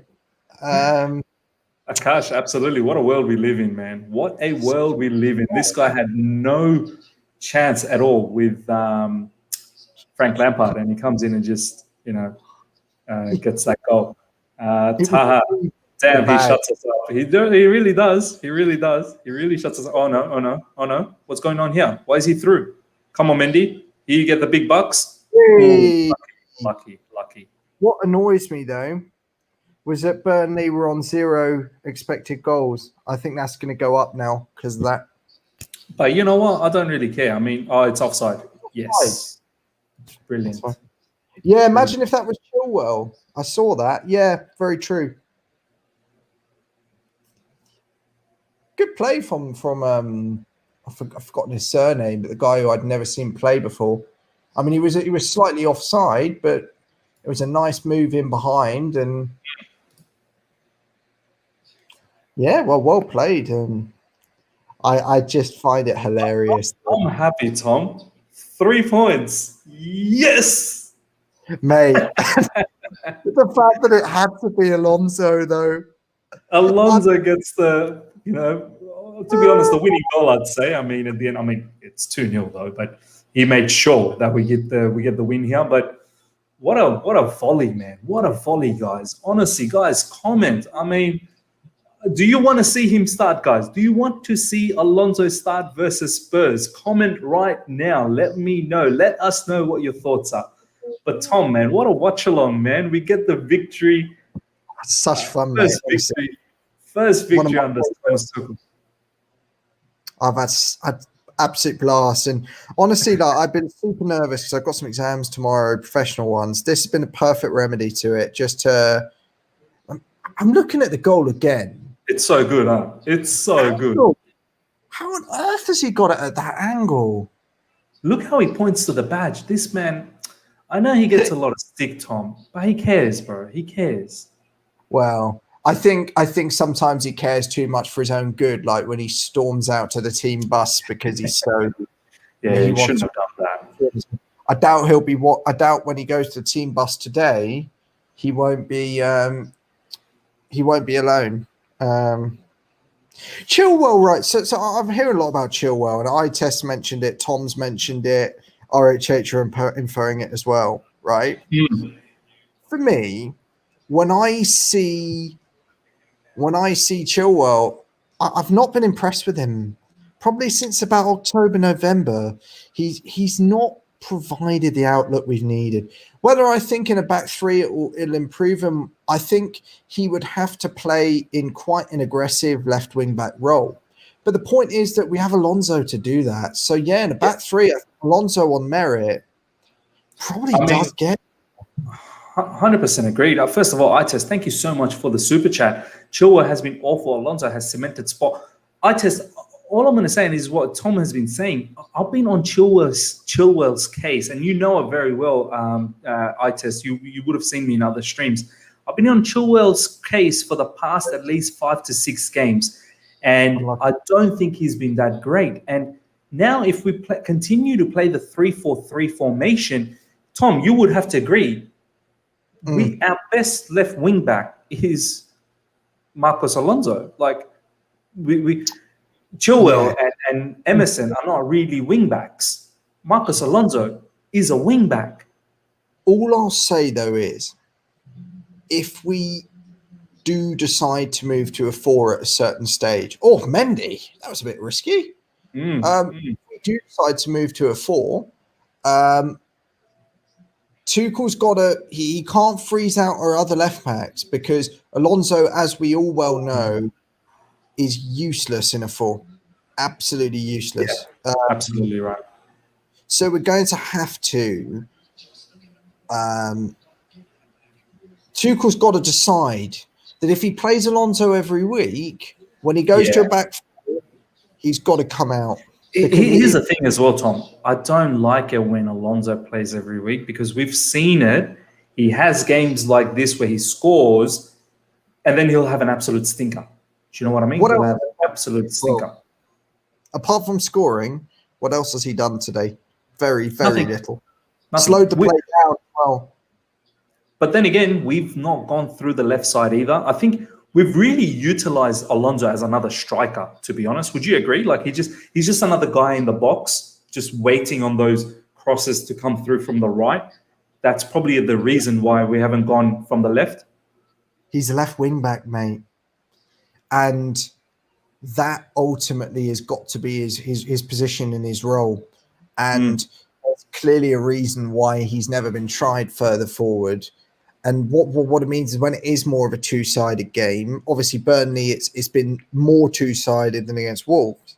Yeah. But when we do play more of a two-sided game, we are going to need Alonso to do more than pop up for the odd goal here and there. Today, he's not done anything wrong. I'm not going to sit here and say that Alonso's cost us anything or done something like that. Not at all. Yeah. In the defensive phase, I don't fully trust him. You know. Yeah. Look, Tom, at the end of the day, against better oppositions, he's going to get found out. Yeah, you need everyone buzzing. Against Liverpool, against Manchester City. Maybe we'll get away against Spurs because Spurs are not in the best of form. But just quickly here, Ruth Williams, who will win the league, man? City are in an absolute monstrous of a form at the moment. Since the start of December, they've just been on a juggernaut at the moment. To be honest, turned on a sixpence. So, it could turn very quickly. We were at the top for a while, Tottenham for a while, Leicester for a short time, Liverpool. So let's see. Yeah, going ahead of Arsenal in the table as much as needed. 3 points. Yeah. That's right. Can't have Arsenal catch up on us, man. I really need them. It was so good during the month of December to see them absolutely get hammered. They've obviously having a few afters. Yeah, what's going on there? Oh my God, free header. Mendy was just nowhere there. It's fine. I mean, we're 2-0 up, mate. I'm sitting and having my cup of water, just enjoying a game of football for the first time in. Apart from obviously this was good, huh, Tom? This was good. Experience I've had on YouTube, mate. I'm not gonna lie to you. Watch alongs, class. One shot for Burnley. That was their only attempt at the game. I'm taking that if that's their only attempt at the game. Honestly, guys, I hope each and every one of you guys have enjoyed this watch along as well. It's been a pleasure to talk through the comments that you guys have been providing for myself and Tom. And yeah, for me, it's been an enjoyable watch along, guys, honestly. Obviously, the match will come to an end. We will have a review. I will come out from this particular stream and I will have Tom's got to go. He's got an exam, guys, so he's got to go. We will have Jonathan and Adnan coming on very soon after that. I will set that up very soon. So do, guys, pop in. What a win, guys. 2-0 for us. Fantastic achievement. Yes. First victory under Thomas Tuchel. I could not be any more happier than that, honestly. Tom, some final words before we go, man. Yeah, thank you very much for having me on, Miz. Thank you, everyone who's interacted. Honestly, it's been great fun, and it's been one of my funnest watching experiences for a long time. And the fact that I'm meeting you guys, not all of you I know, Eli I know, some of you guys I know, to meet some new people as well. Particularly when I might start coming to YouTube myself. Yes. To get to all of you guys, it's just been an absolute privilege. Miz, class act as always, and a channel that's just been class from day one. And other side of the coin live will get big. I'm telling you, it's going right to the very top. Thank you so much. Quick shout out to Tom Sherratt for the super chat. we'll take this and we'll wrap things up very soon. Werner to be dropped next game, man, probably a good shout, to be honest. He hasn't been good this game. He really hasn't been good. I'd probably try and give someone like Kai Havertz an opportunity alongside Tammy Abraham. Tom Sherrod, I really want Werner to start firing because this guy could be a big player for us. But right now he's in a bad form. We're seeing the goals again, but we'll take some just quickly having a look at these comments here. Eli, thank you, my man, for staying for the whole stream. Great stream from both of you guys. Thank you so much. Honestly, Tom, you've been fantastic. My brother as well. Great stream, lads. Thanks, my younger brother, Shabab, for watching the whole match with us. Being an Arsenal fan, obviously. And Akash, man, honestly, thank you so much. Yes. What a victory, guys. Honestly, first victory under Thomas Tuchel. Azpilicueta, Alonso. Who would have thought? I would have never, ever thought that these were the two goal scorers, but it is what it is. Tom, honestly, thank you so much, guys. We will leave here. Please come back to the review. I'm going to set that up. I'll hopefully have that up within the next 10 to 15 minutes. So we'll see each and every one of you guys in that. So we'll talk about the whole match in more detail. So guys, thank you once again, Tom. Thank you to everyone. Until next time, see ya. See ya.